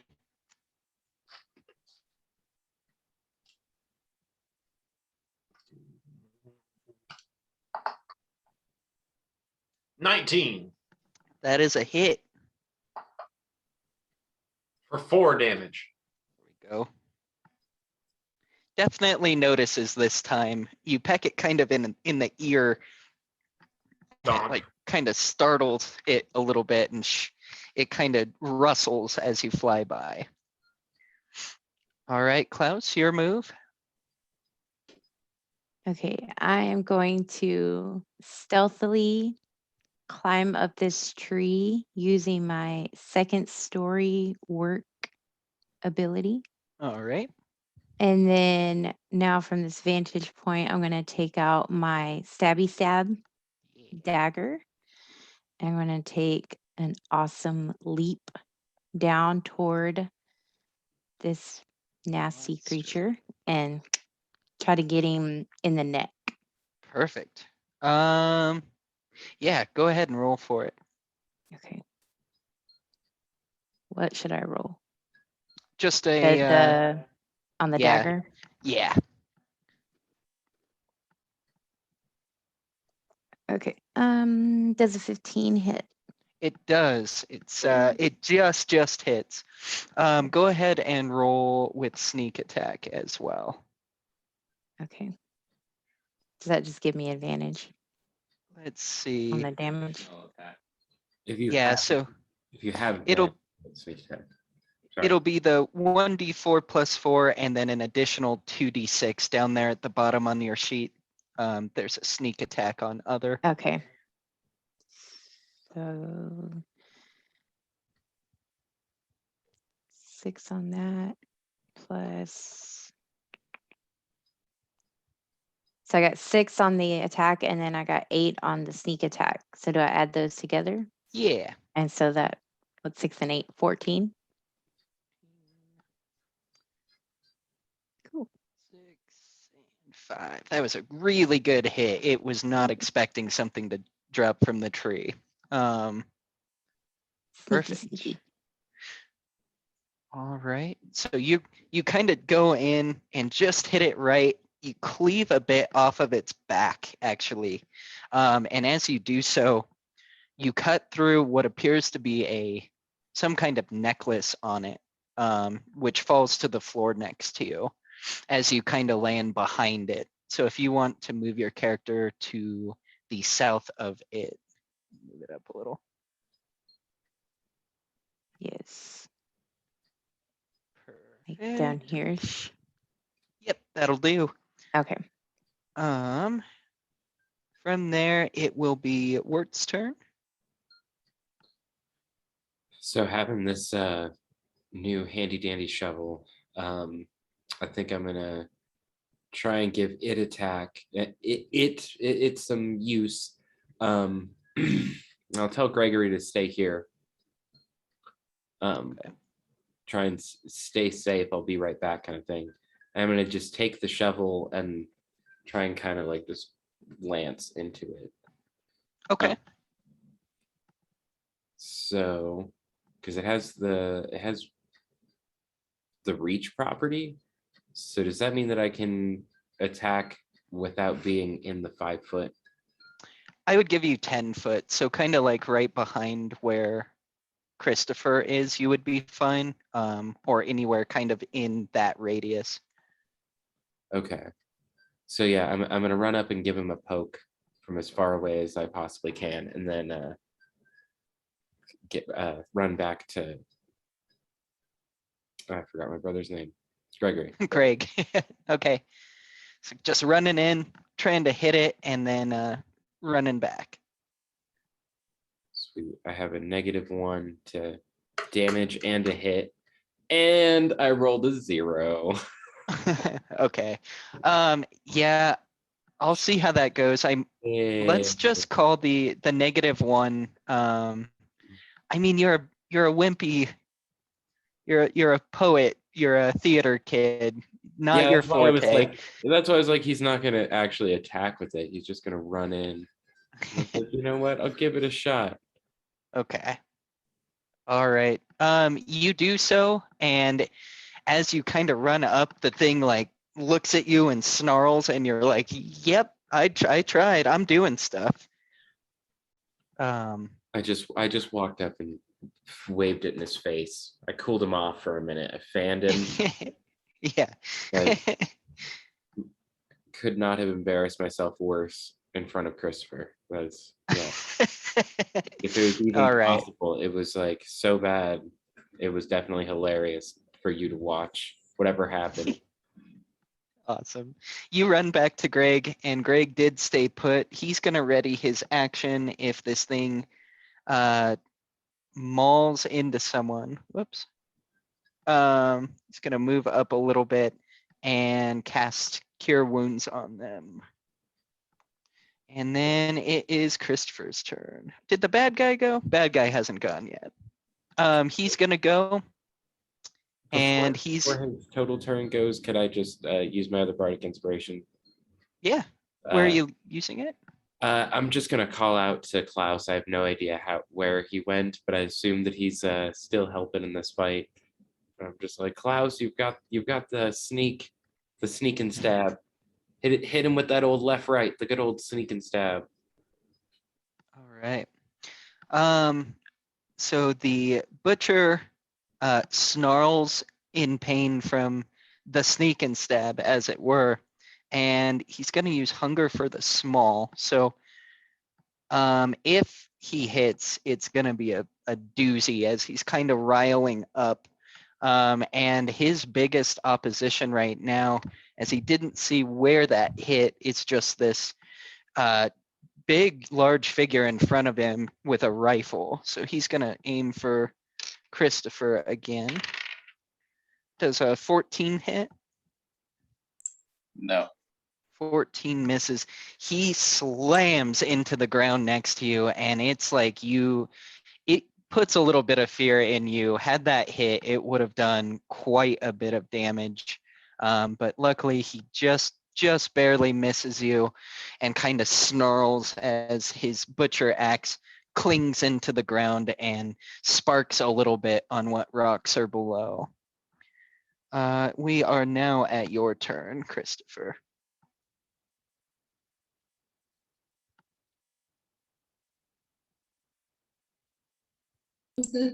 I keep forgetting my name. I'm sorry. That's okay. So as I see this man bear pig trying to hit me, nah. So I'm imagining like he just swung down and he's still down. I am gonna get my axe and show him how Show it's him done. how it's done. Yes. So which one is my axe? Because the names are, it's Crackle and Snap. So I'm not sure which ones. So that Doesn't would have matter. been. It doesn't. They're the same. Okay. Okay. Yeah, I pictured two axes if you wanted them. Okay. Ah, man. That 12 doesn't hit. You do have inspiration, Oh, I do? Okay. extra d6. I'll do that. Hell yeah. 16 total. That'll do it. Hell yeah. Okay, rolling for damage. A 6. Nice. A 10. I mean, a 10. A 10? Yes. Very nice. 46. Yeah, as he missed, he left a good portion of his arm exposed.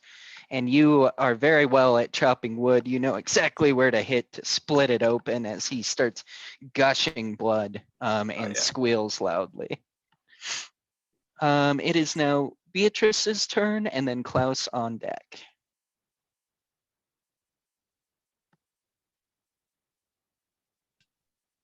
Good move, that was gross. I'm gonna sort of fly around, perch on top of Gregory's teapot hat, grab my little whistle, and give it a nice blow. So Big Red needs to make a, let me confirm this, I think it's a Constitution saving throw. You're right. It's gonna be a 4. He's got to beat a 14. He misses with a 13. Oh, right. So that's gonna be 4d4s for a total of 10. Very nice. This thing has just been getting its crap rocked. It's not looking all that great as it's like starting to drool and salivate and it's like shaking. Yeah, great job, Klaus.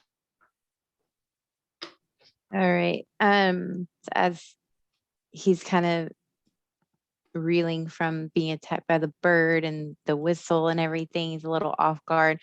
I'm gonna like kind of do a sneaky crouch down, and with my stabby stab, I'm gonna slash his Achilles heel. Ooh. Go with it for advantage. Awesome.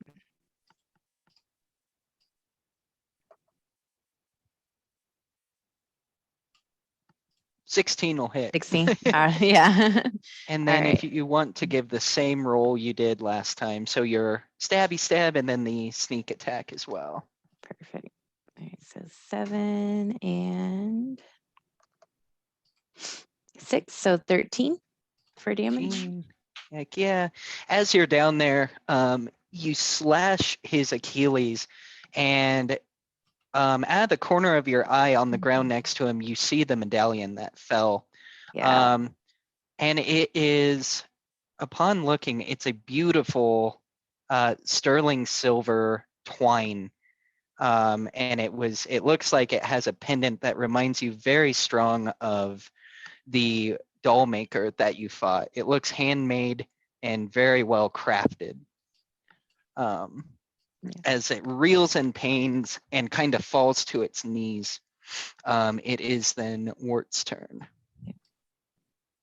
I would like to, do I have action where I can take the medallion yet, or do I need to wait to my next turn? Not this turn. Okay. I'm eyeballing it though. Okay.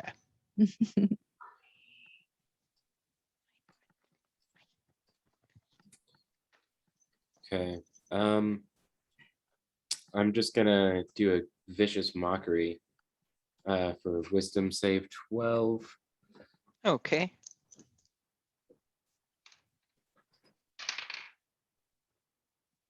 Got a 13. Oh, wait, nope, 11. I can't see, so you hit. Neato. So I do 4 damage. 4 damage. Yeah, this thing's hurting. Psychic damage, and it has disadvantage on the next attack roll it makes before the end of its next turn. Okay. So yeah, so just on its next turn. So as it's just getting really wrecked here, you're just either giving it a poem or talking to it in a way that it's just really unhappy about. Okay. It's Greg. Oh, it is its turn. So he is going to reel around and aim for Klaus. And it is going to use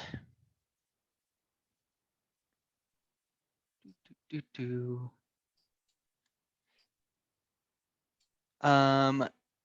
going to use slice and dice as this thing is getting more and more angry. It's getting more and more reckless. So it does not hit with a 17. Oh no, I'm sorry.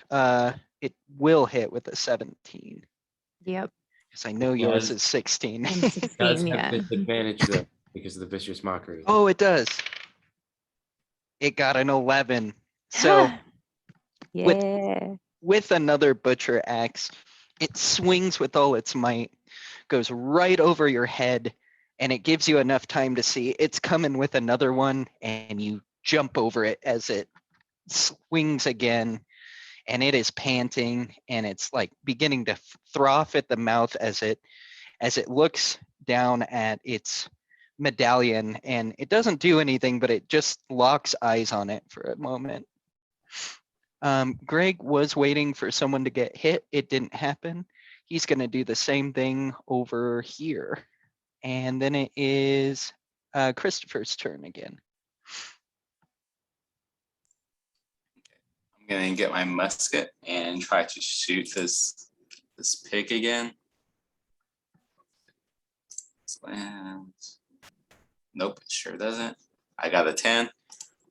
Goosh, as it echoes through the woods.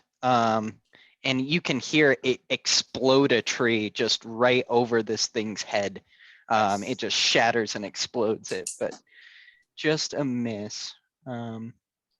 So we are back, Beatrice and then Klaus.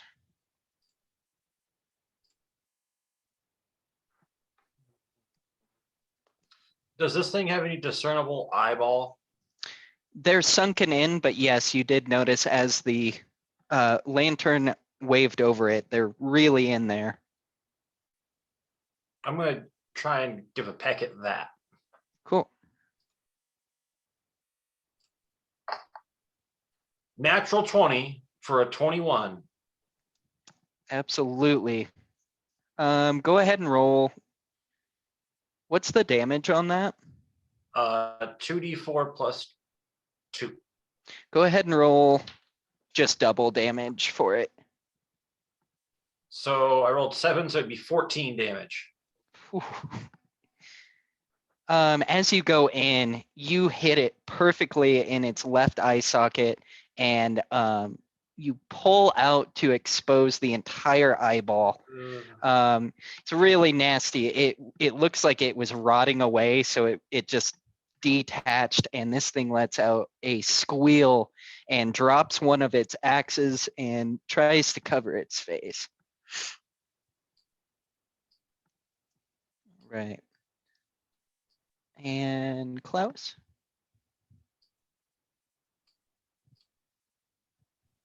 All right, as I like kind of get grossed out a little seeing this, it's pretty nasty. But I've seen worse on the highway, so Right. it doesn't bother me too bad. So I just back up the bird and I take out my stabby stab and go at him again. Just Very nice. keep attacking. Uh, How tall is it? As it's hunched over, it's about 4.5 feet tall. Okay. How tall am I? You're like 5'4", 5'5". Oh, okay. You're Okay. pretty short, but So it's pretty good then. So then I could stab the other eye. you could. Yes. Is Okay. that what you're going for? That's what I'm going to go for. Yes. Cool. Advantage and yeah, advantage and sneak attack. Okay. 26 That's a hit. hit. Yeah. And then that was a nat 20, by the way. Yes. Describe your and- kill. That's gonna do it. Awesome. So yeah, just as he's reeling from his one eyeball being detached, then I just go in stealthily, not even stealthily. I just go for it and stab it and gouge it out and rip it out, and the eyeball's still stuck on the end of my dagger. Nice. As you rip that out along the tendril of the eye, it just begins oozing pus. It's disgusting. You see it freeze for a second, twitch, and fall dead at your feet. I want to high five Beatrice. High five that wing. Yes.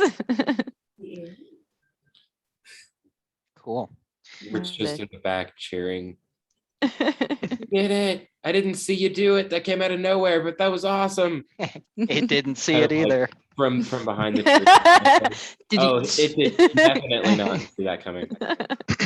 Whenever Beatrice mentioned that or asked about the eyes, and then you said that they were inset, the first thing that my brain had said was not for long. And you called it. It is dead and it is getting dark. The forest grows quiet yet again.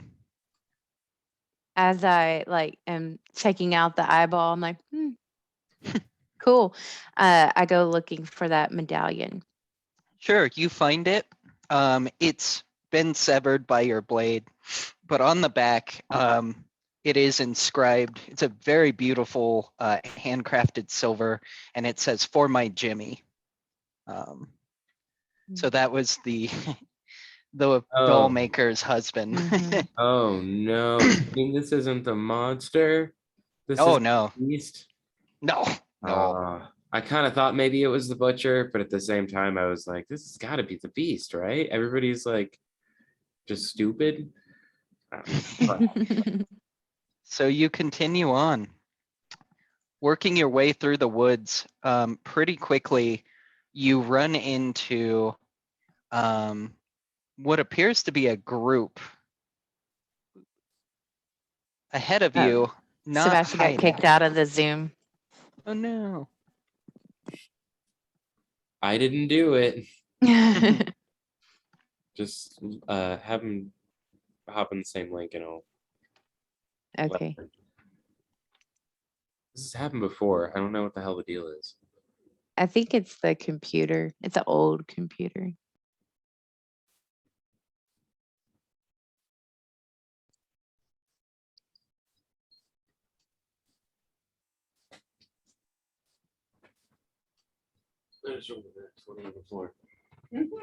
Congratulations, sir. I don't know what it was for, but I rolled a 20 when it fell on the floor. For good luck moving forward. Right. All right, is everyone back in? No, I don't see him in I the. think he's getting there. It's almost. It's the computer's bedtime. Yeah. Should be. Yeah, it's Yeah, there he is. Okay. All right. So moving forward, after a ways, working the path that you can only assume leads to the beast, as it's like the dead trees got even more dead and withered away a path through the thick of this forest. You come across a group. There's probably like 10 to 12 smaller creatures that are not hiding. They're more like zombies almost, just kind of hanging out here. You think there's probably no way around it, but you would definitely get the jump on them as they seem not to have noticed you at all. Is it are we close enough to know that that's probably the school children? You're fairly certain it's the kids. That's awful. Do you guys think we should try and tell them to go back to the school? Or I feel like we should just avoid him. We should like just cover ourselves in dirt and wait for him to pass by, or do that thing where we pretend to be zombies but walk backwards but kind of forward slowly until they just pass through. Based on what you've gathered in this world and seeing Jimmy the butcher, the beast has definitely taken hold of these kids. There's no saving them. They're definitely zombies and they're in your way. Where it's like a freshman in high school kind of thing, right? Mhm. Like stupid young. So it's that question of like, how many second graders can you beat up? As a bird, not many, but I think I've got an idea.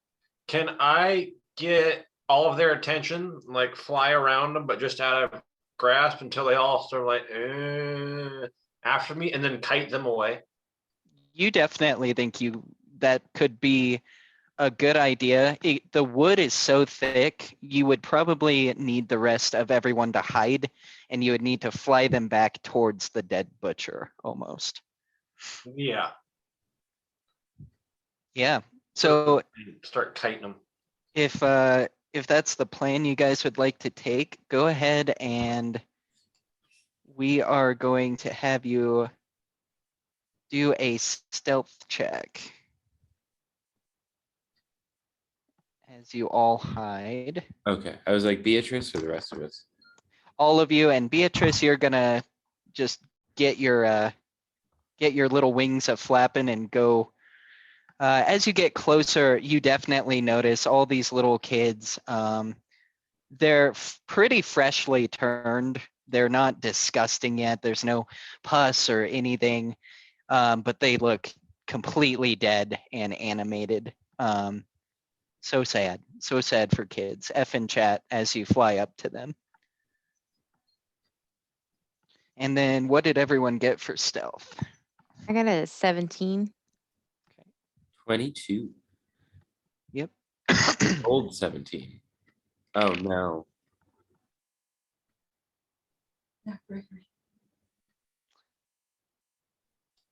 Got a 7 7. with disadvantage. Yeah. How did Gregory do? Gregory got an 11. Hmm. So you're all doing pretty well at hiding. Beatrice, as you're flying back, these freshly dead kids do start to follow you.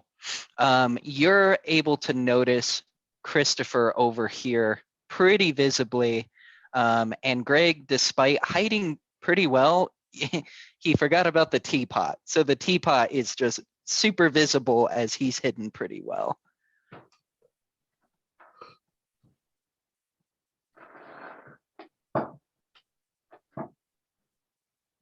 This is weird. I don't like this plan, but it should work.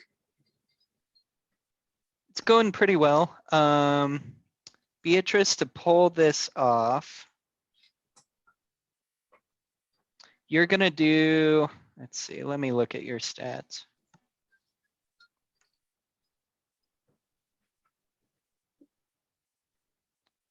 Go ahead Are and children not animals? Could I not handle them? they Our are children, technically not dead. Animals. They are dead. Are children not animals? I mean, I worked in food service for long enough to say, yes, they are animals. As a parent, Yeah, yeah. I was gonna Yes. say. And a teacher. Yeah. Yep. I'm the resident expert. Yeah. Go Children. ahead and do a performance Okay. for me.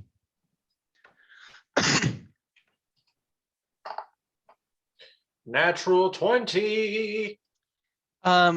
These freshly dead kids are just enamored with the bird as you just kind of glide and do some flips and rings. They almost with kid-like joy begin following you, not even maliciously, like if you were chasing a butterfly without a net, just like, oh wow, it's a butterfly, how cool.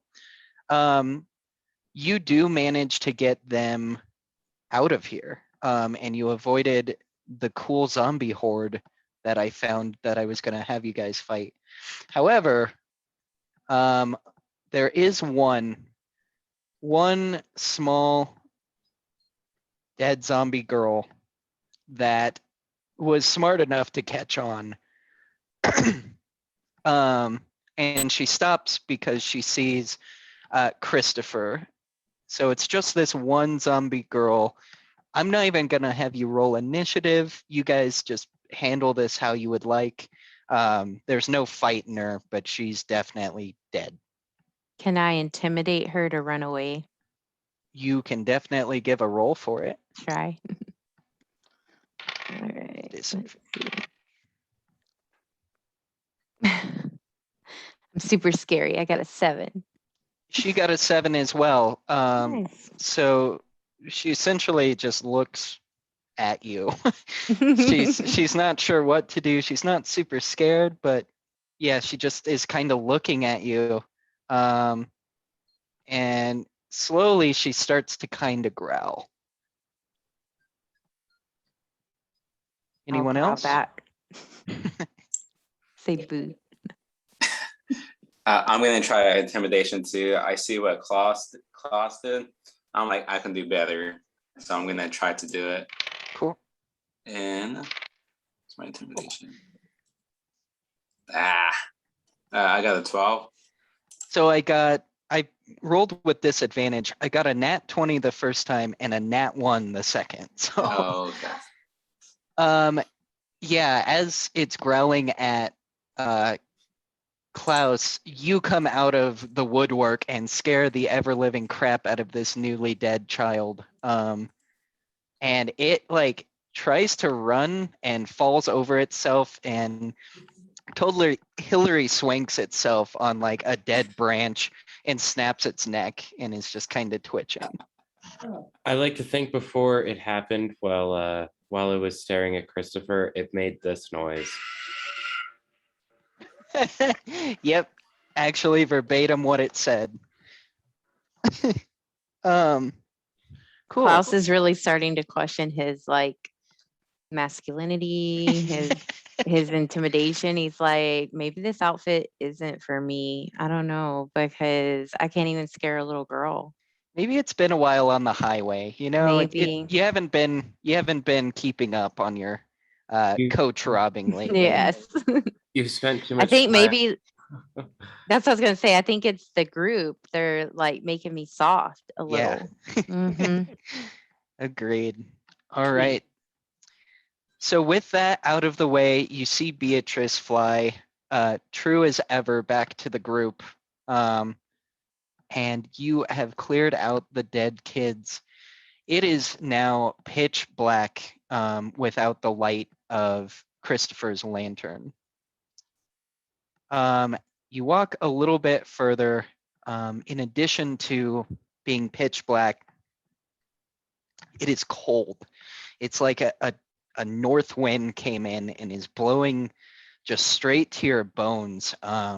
Klaus, you're very happy to have that extra padding as it's keeping you warm, but the rest of you are pretty cold as you're walking in almost darkness. And then as the forest lets up, you can see what appears to be torches, but you're not quite close enough. So you get to kind of a clearing, and there's kind of a hill up to a clearing.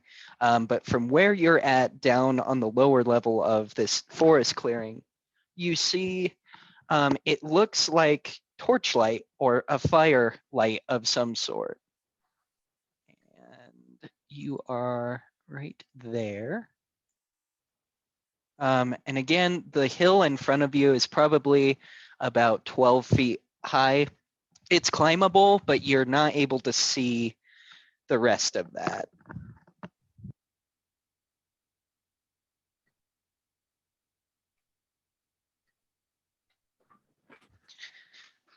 So if anyone has any ideas.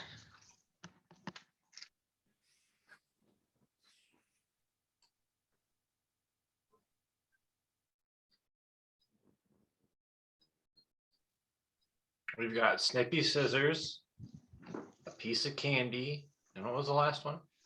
You need black turtles. The black turtle. Which to me, wort sounds like a candy. I'm not I don't really know what we're actually like.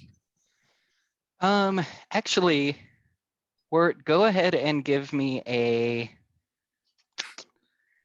insight.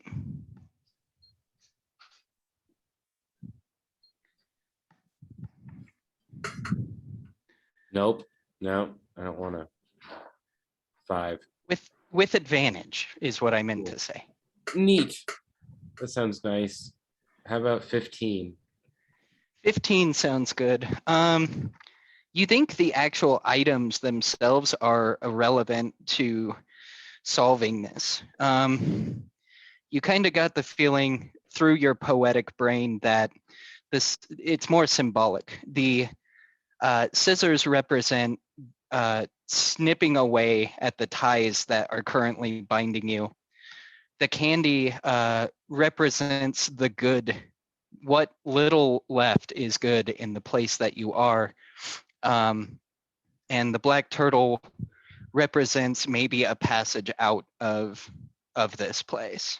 But yeah, as being a poet and being very inspired by poetry, you get the feeling very strongly that these are just symbolic meanings that maybe once together do something. Okay.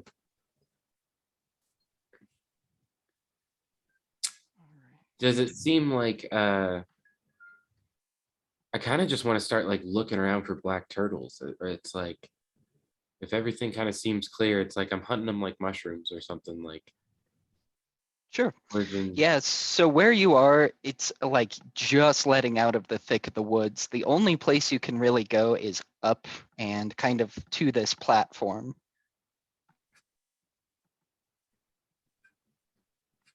Okay, we need to find a way through the woods. Are you on the same page? Are you saying what I'm? I I see think 3 so. tiki torches. Okay. Yeah. So there should be 6. Oh, yeah, that's what I meant. Okay. Yeah. So getting up here isn't a hard task. It's just a hill. It looks like Greg begins climbing and slowly gets up, pulling himself up on a bush and kind of looking around. Hey, Greg.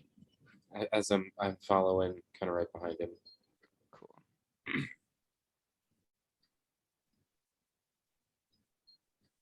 Anyone else coming Yeah, with? I'll follow up as well. Okay. Perfect. All right. So you are close enough now to one of the torches. What you notice is it is a scarecrow, but it's just the head that appears to be on fire. It's very well lit. It looks very similar to what you see on the map. In the far left corner is a very dark and ominous cave. And as you all climb up, the torch that you just examined, the head of the scarecrow goes out and it gets a little bit darker. Suddenly, the ground seems colder, and emerging from the cave is a creature with a head similar to antlers or dead branches. It's so dark, all you can see really are its eyes as it looms out of this cave and looks at you. And it speaks. So you finally come. This is the end. You made it easy on me. I get to take all of your souls now. And as it steps out into the middle here, it's a very large, ominous looking creature standing within these scarecrows. Roll initiative. Lucky for me, birds aren't real, so I don't have a stole. Just the government. I rolled an 18. 19 for me. I also rolled an 18. Whose dex is higher? I have a 19. I also rolled 19 and have a +4 on Dex. Okay, so will be 19 plus. Beatrice, what's your dexterity? It is dexterity is a +3. I got a 16. Okay. I'm only slightly faster than Beatrice. 18 close. Or more dexterous, I guess. 'Cause you're You're only probably slightly faster than a small bird. Yeah. Actually, I don't think I'm faster. I'm just slightly more dexterous.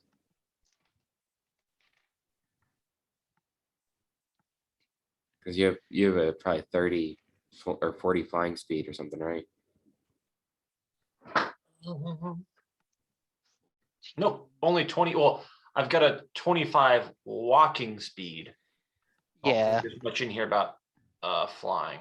I think I might have actually put them in. I can't remember. That's pretty cool. So Yeah, my walking speed's 20 feet, so you're actually faster, but I have hands. First, second. Gosh, you all rolled so high. Greg got an 18 as well. We did walk in ready for this. We did like know literally what we were going for in for. True, and he wasn't about hiding. So here he is in all his glory, the beast. This is the end of the wood, and he is just ominous and black, nearly a shadow without the eyes and a figure to dart around the torchlight. So he puts up a deathly grasp and points at the group. If you want your souls back, I wish you luck, as I am your only way out. And he reaches within his manifested body and holds a turtle, a little black turtle, and swallows it again before combat initiates. So we have Wirt first, followed by Christopher, you'll be second.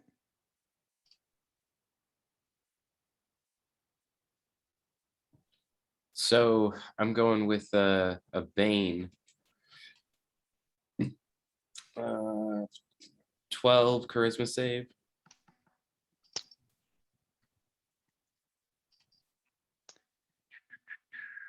Give me 1 second. I forgot to have him pulled up. Silly me. Charisma save of 13. 12. He passes and kind of booms a laugh, a cackle as you attempt it. Okay. Then I want to try and grab a branch of some kind and light it on fire to make like a torch, makeshift torch if possible. Sure. Looking around pretty quickly, you find dead sticks everywhere. The only unfortunate part is the only light you have to make just went out on that scarecrow. So you would need to get to a light source of some sort in order to do that. Would one of these other torches be a little too far away? That top one might be in range. Okay. That one, what is A that? little too far away. Let's see. How far is it? How far is it? Yeah, 40 feet. For sure. Okay. So yeah, I'm gonna try and get over here. To that one. Try that my next turn if I have to. So as you make the bold dash, probably the boldest Wirt has ever done, he needs that fire, and you stick it into the scarecrow's torch, and it does appear to light. However, you see these ominous eyes just following you as you make this move from the beast, obviously. Okay, from there it's Christopher.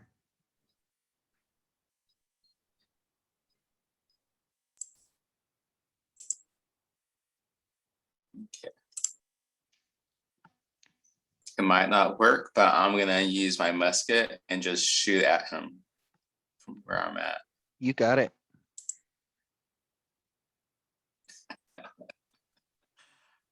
God, I got a 3. Yep. Yeah. You feel it might be just a bit far. It just doesn't quite get there. Okay. Did I just print that? Really accurate portrayal of a musket. It's been Exactly, working yeah. really well. All right. Okay. From Christopher, it's now Beatrice.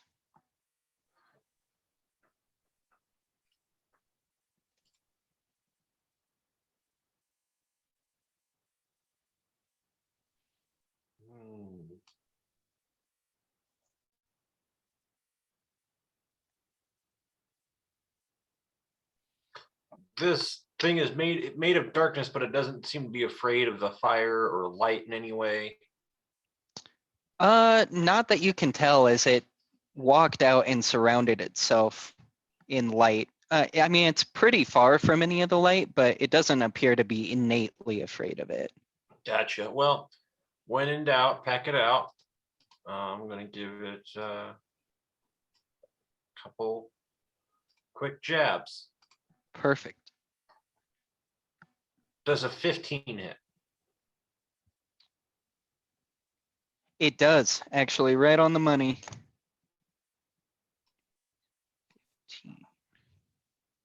4, 5 damage. Perfect. All right. It's Greg's turn. And he walks, whoops. He is enamored by the beast, not walking too close, but his eyes are just fixated,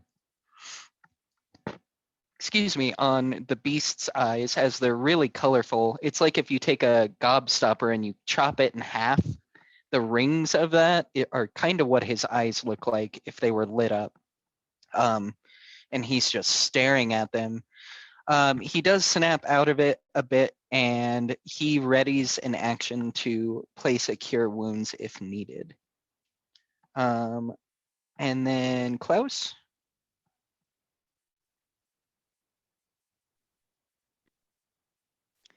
Klaus is definitely taken aback by this creature. He does not want to go up and like attack it straight on. So he's gonna kind of do what he does and try to sneak around.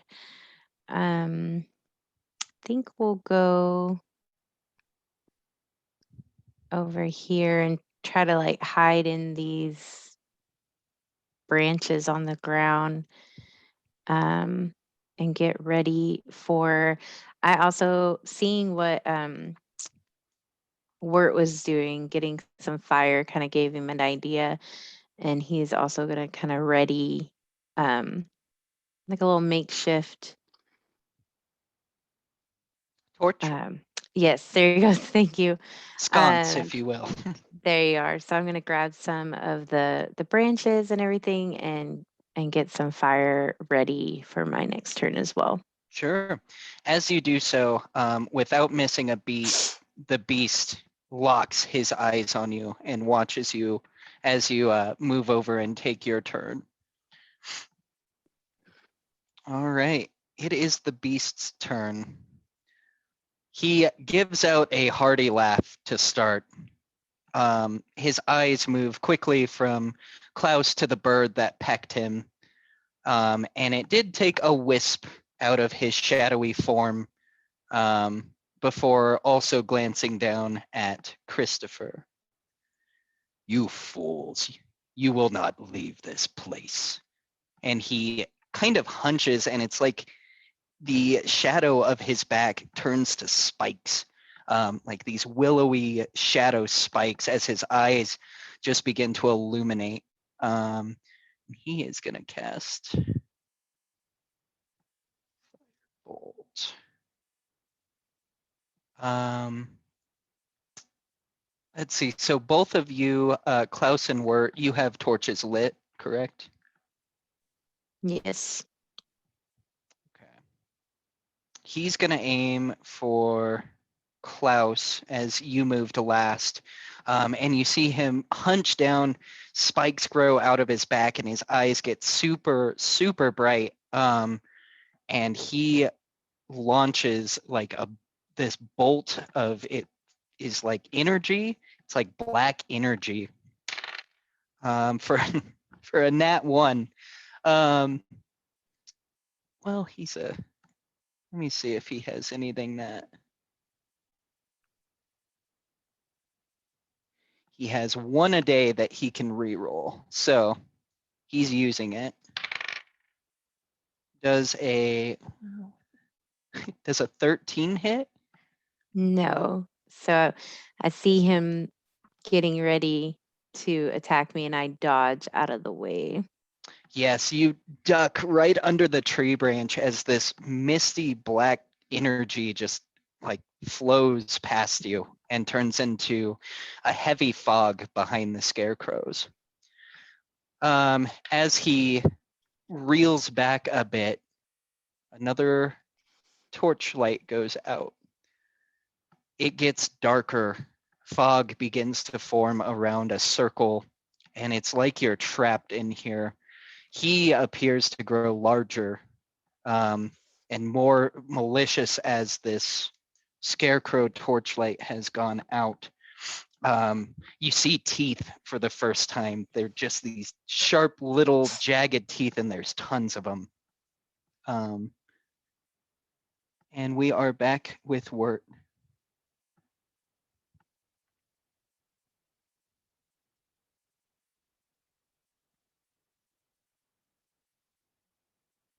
Maybe.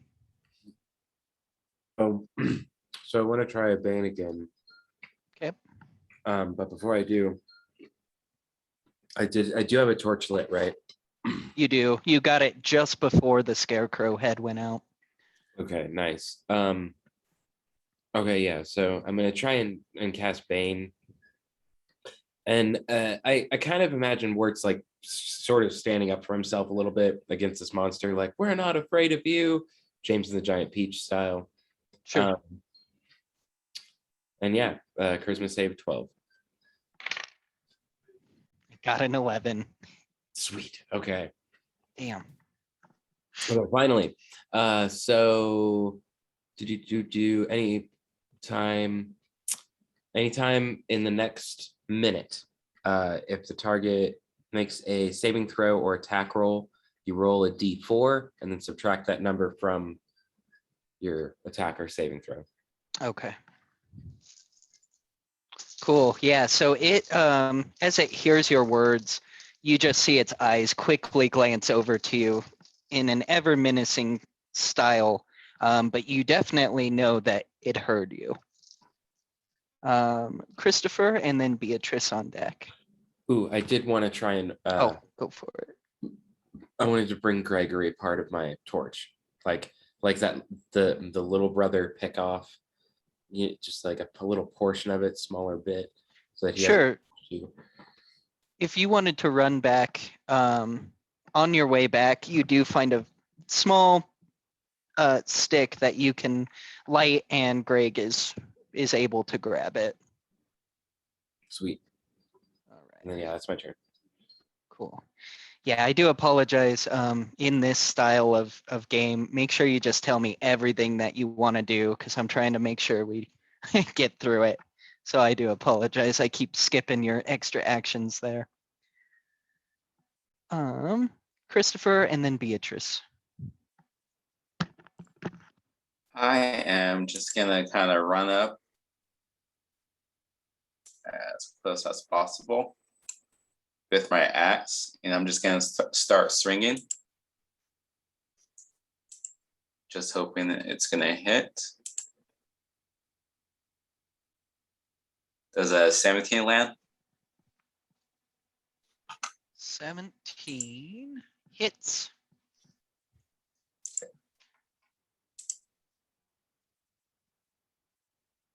And then 7 damage on the axe.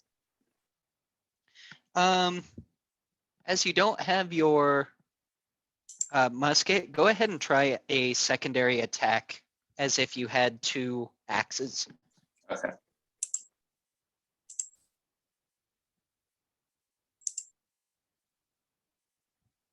Oh, it was almost 17. I got a 9. 9. So that one will miss, but I'll allow you to do that moving forward if you don't use your musket. So Okay. just 2 attacks with your axe.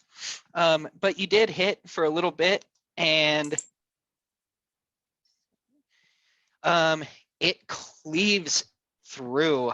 It's really disturbing. You watch your axe go through, and it looks like a shadow, but the feeling is almost like you're ripping through tree branches, is almost what it feels like.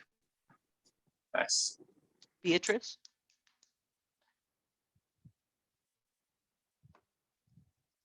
With big shadow guy right up in my face, I'm gonna give him a blast of the whistle, trying to blast him away. So if he can make a Constitution 14 saving throw. He actually right on the dot 14. If it meets, it beats. For me, Wait a second. It gets negative D4, right? Yes. Yes. Roll D4 Yep. for pain. So it fails. it will take 13 healthy points of damage. That is very nice. And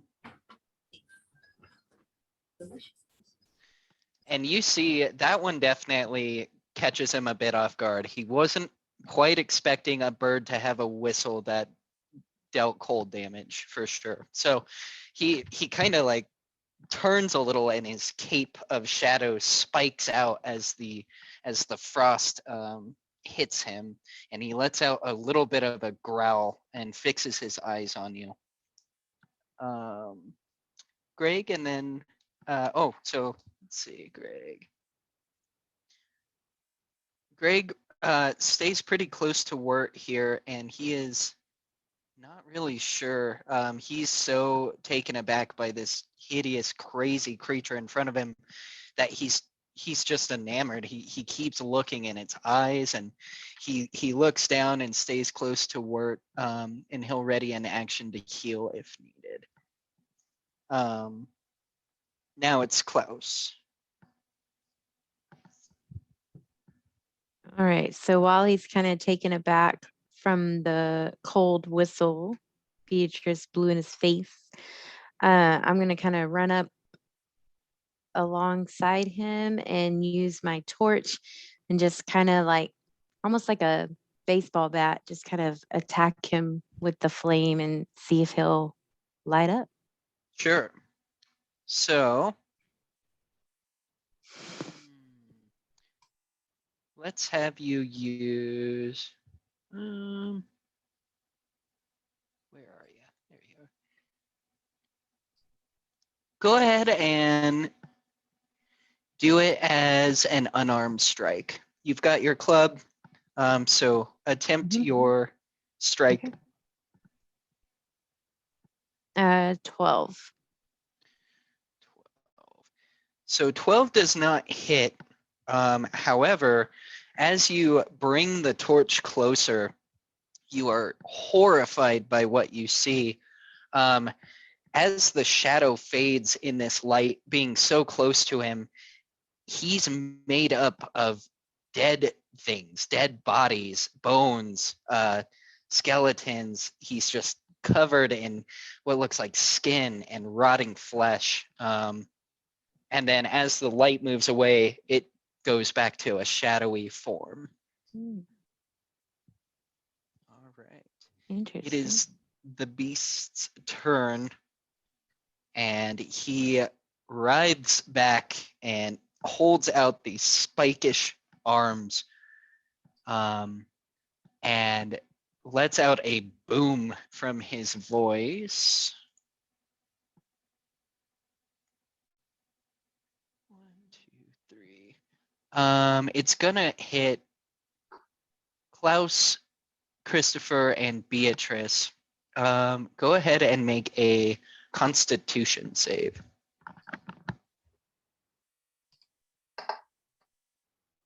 19.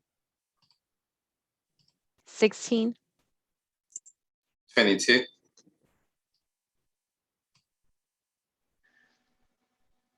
Okay, so that's pretty fitting. He lets out this boom, and Klaus, after just seeing what you saw waving the light, you feel very compelled to run away. You do not want to be near this thing. You are feared. You cannot move towards the beast. We're going to say for your next round, you just can't move back towards it. You are so afraid that you are taking your movement anywhere away from the beast.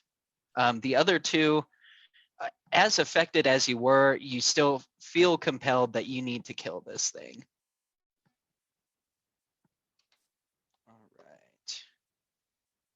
As the round ends, another scarecrow torch head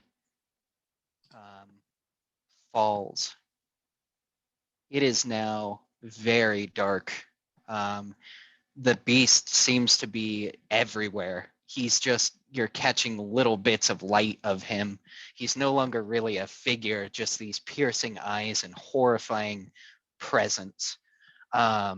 You definitely feel like he's gaining power as these go out, and he roars again, as it is now Wart's turn and then Christopher.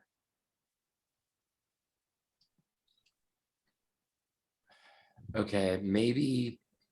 I mean, my thing was going to be to try and attack him with these torches, but I'm thinking, can we maybe relight the ones that have gone out? I want to try with Greg to maybe if I have to like put him on my shoulders or something like that to really get a good angle on it. Right. Combo it and light it. Yeah, the one that's nearest to us. I guess the one that first went out. Sure. So it will take your whole turn, your whole action. But with the two of you, you are able to get it lit again. Okay. And I want to hold concentration on Bane. Okay.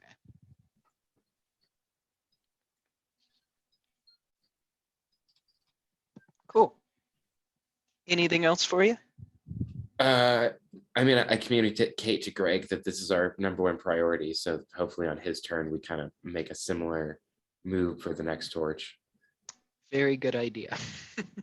All right. I think, yep. Christopher and then Beatrice. Okay, so Christopher sees what the brothers are doing. So I'm gonna go to the one up top above me. Okay. Should be able to reach.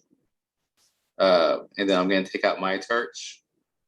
Oh, I'm an idiot. I need to go to the other one, huh? I need to light it up. So Yep. I guess I'm using my turn to light up my torch. Okay. And then I'll hold my action if anything happens. Okay. Beatrice.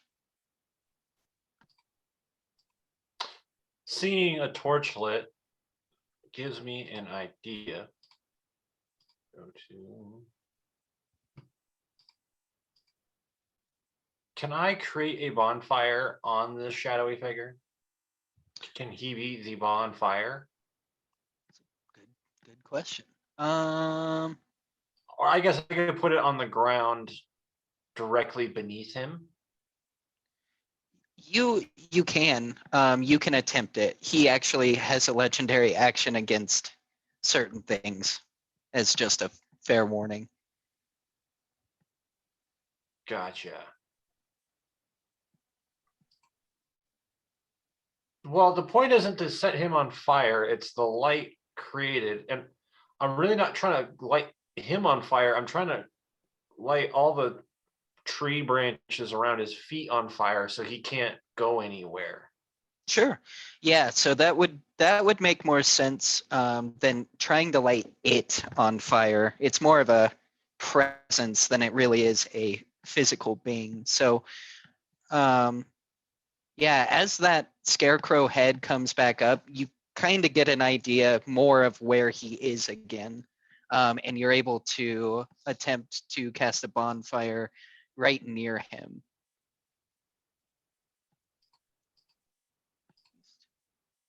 And I'll go ahead and put it, that just happens, right? Yeah. Cool. So like right there for you? Yeah, that works. Cool. Yeah, so you light it and you make out that he doesn't really have feet. He's just this willowy, wispy thing, but that fire is right in front of him. Doesn't seem necessarily bothered by it, but who knows? Okay, Greg's turn. He gets the idea we need to keep these lit, so he's gonna run over and hold his torch up. He's not quite big enough. He's definitely going to need someone else. So he's going to hold this action for anyone else to come up. He will be the second person needed to light that scarecrow head. And then Klaus, you are running fearfully. Which direction you choose to run is totally up to you. Okay, I'm gonna run over here toward these unlit tikis. I still have my flame, my torch in my hand. Do I have enough sense about me to know that I need to light this torch in the back? Or do I just have enough to get away? Due to your fear, you're like, yeah, light this, like get this lit. I don't Okay. like anything about this. And what you find in lighting it is you're not able to. It's like it needs more than just one torch. So a little bit of meta, you need 2 people per one of these scarecrows to light them. Okay. All right, it is the beast's turn, and there is only one thing in its way at the moment, and it looms over you, Beatrice, as it hisses and flickers a little bit as just shadow is jumping around here. You wouldn't hurt a guy with wings, would you? He's gonna wing it, so we'll see. I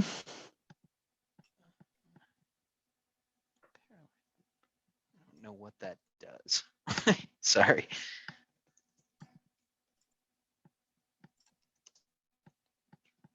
Okay. So as he looms over you, you see a decrepit, shadowy like finger reach up to you. And he is going to attempt to touch you with it.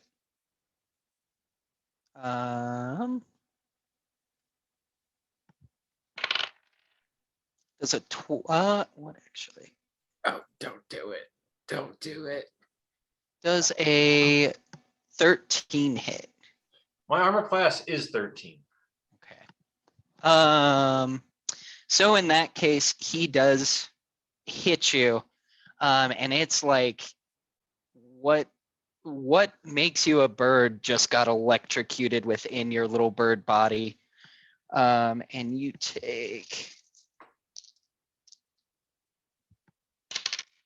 you're going to take 7 damage. Additional damage, an additional D4 every round, and you fall prone this round. So as he touches you, it's like your whole bird body just turned inside out, came back, you took 7 damage, and you fall to the ground, paralyzed for the round. You just start your next round prone. Right. With that said, another torch goes out, and it is back up with Wirt, followed by Christopher.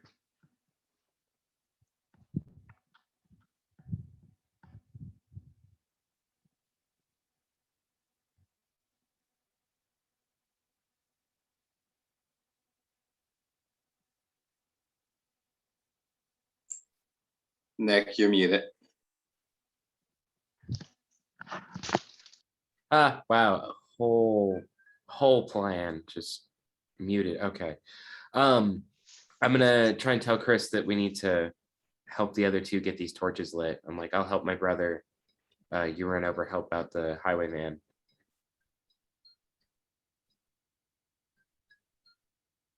And then I'm gonna try and shuffle my way over to my brother, boost him up again. Yep, perfect. So you are able to get that torch lit.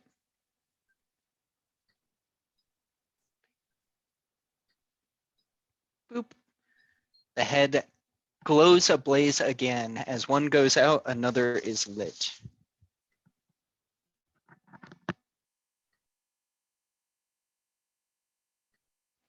Anything else for you, Wirt? I would like to hold concentration on Bane. Perfect. Pretty sure as long as I don't take damage, I maintain concentration. All right. So it is now Christopher's turn, followed by Beatrice. I am gonna go to the next one. How about Klaus? And then I'm gonna light this scarecrow. Perfect. It also goes ablaze. That Though ends not my turn. cool, though not comfortable, it's at least a little bit more light, and the beast has kind of reappeared in a sense. So it is Greg's turn. Greg makes a beeline and kind of gets right in front of this. He doesn't want to leave Beatrice alone, having watched this thing with just a touch drop it out of the sky. And he screams, "Beatrice, get up!" He is going to attempt.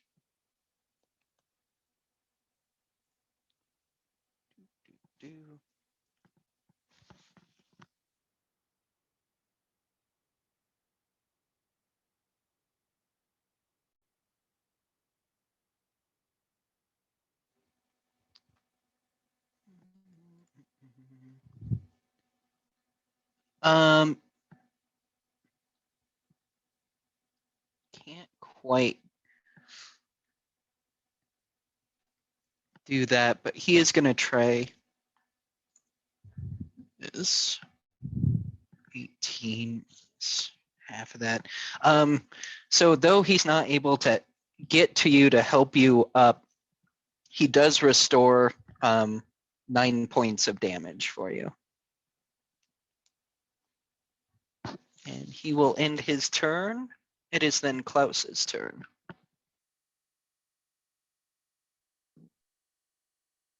All right, so as we're lighting the torches, we're just able to see him better, but do we feel like it's having any other effect on him? Not really. He doesn't seem super effect other than his shape. But for your own sanity's sake, for all of you, it did feel very much like he's more menacing in the dark. So lighting these, you at least get the sense is a very good idea. Okay. Well, with that, then I'm just gonna dash back across behind him stealthily and prepare to, I can't light it by myself, but prepare to light the other torch. Sure. So I'll get over here by this guy.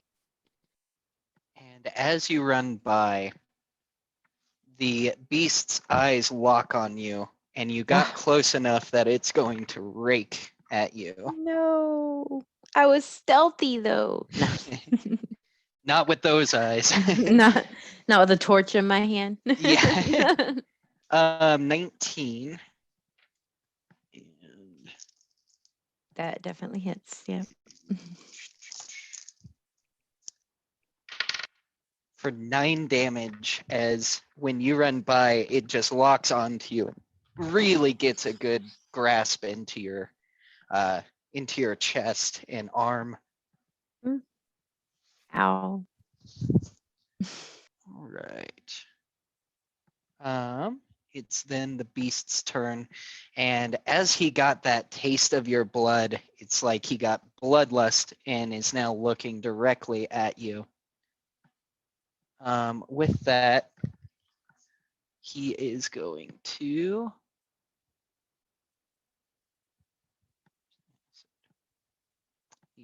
take a look at what this does as well.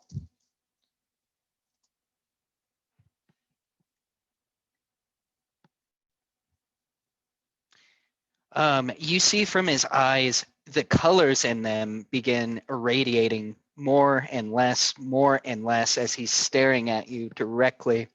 God, another nat 1.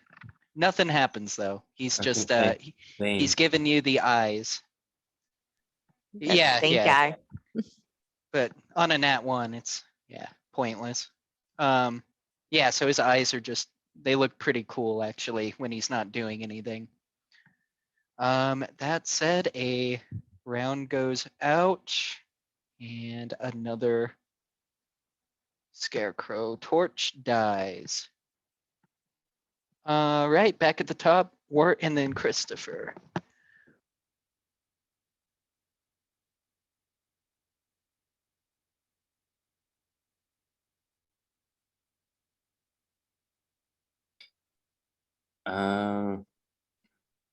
Man, I gotta attack him sometime.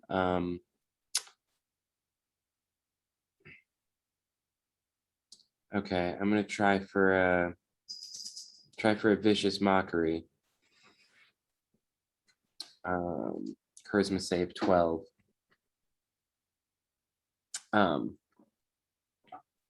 And it's kind of along the same lines of the "we're not afraid of you" kind of thing, but just directed a little bit more towards Beatrice going down and stay away from my friends, don't hurt my friends, kind of thing. But it's just like such as frantic, kind of incessant whining coming from a preteen that just winds up doing psychic damage, as if he fails at least. Okay. And I roll with Bane intact with that, right? Yes.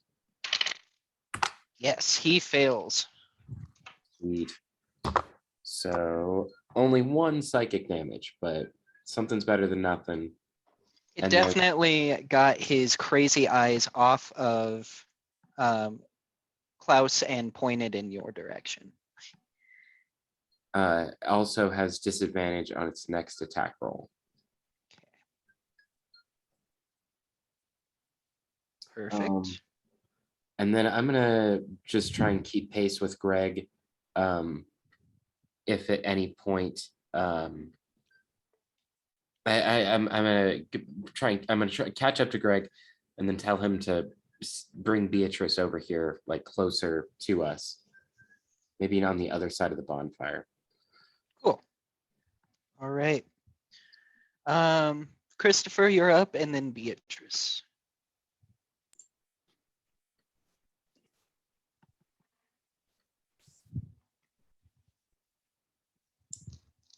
I don't know what to do. I'm gonna go up close to him. And I'm gonna say, what do you want with us? Well, as I say this, I'm gonna point my musket at him and then just shoot Point blank. Cool. point blank. Yeah. Oh, sweet. Finally hits. 19. Nope. No, I'm just kidding. Yeah, that hits. That hits as he turns to you and says, "Your soul." You just blast him. I got 3 damage. Oh. Yeah. It is a direct hit though. You see like the vibrant of his eyes kind of dissipate for a second as the hole you created slowly refills with flesh, bone, marrow, and shadow. That's it. All right, Beatrice.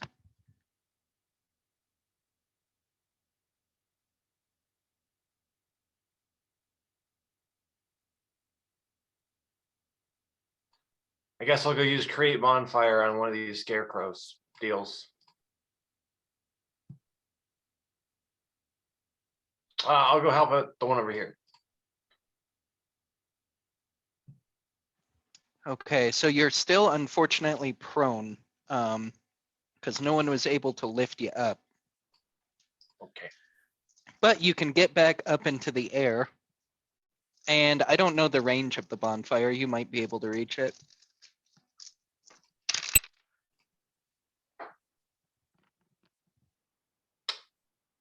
it doesn't. 60 feet. So, yeah, I just do it. Flying up and lighting one of the bonfires, you notice you're still hurting. Your body just doesn't quite feel right, and you take an additional 4 damage. But you did manage. Oh gosh, what did I just do? Oh no. Undo, undo. Yeah. I was like, oh my God. All right. Control We're Z. fine. Everything's fine. You do manage with create bonfire, it lights right up.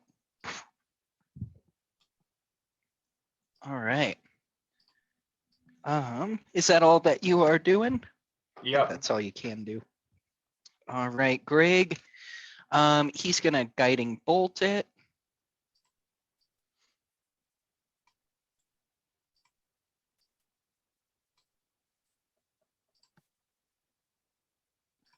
$12, 18 to hit. It's not gonna do that. For 11 damage. As it goes into him, he, for the first time, shows some weakness and shrieks and gasps, and it looks even more angry. Klaus, you're up.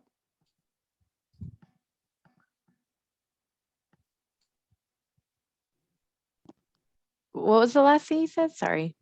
I got it. The last thing the beast said. Yeah, what did he do? Oh, he gasped, shrieked, showing a little weakness for the first time. Okay.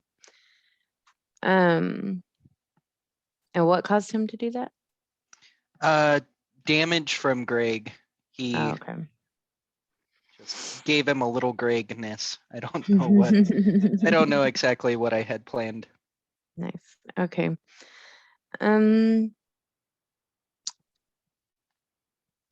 So I think I'm gonna try a little bit of intimidation on him. Okay. No, I was just terrified by him. Now all of a sudden I feel More compelled. courageous. I don't know.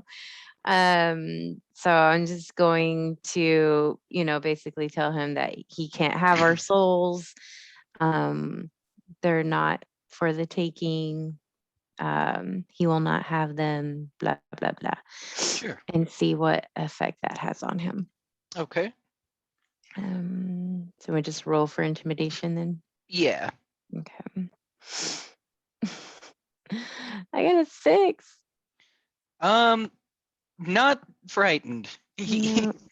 But it did bring his gaze to you, which might be a good thing or a bad thing. Mhm. So paying attention to you, did you want to do anything else?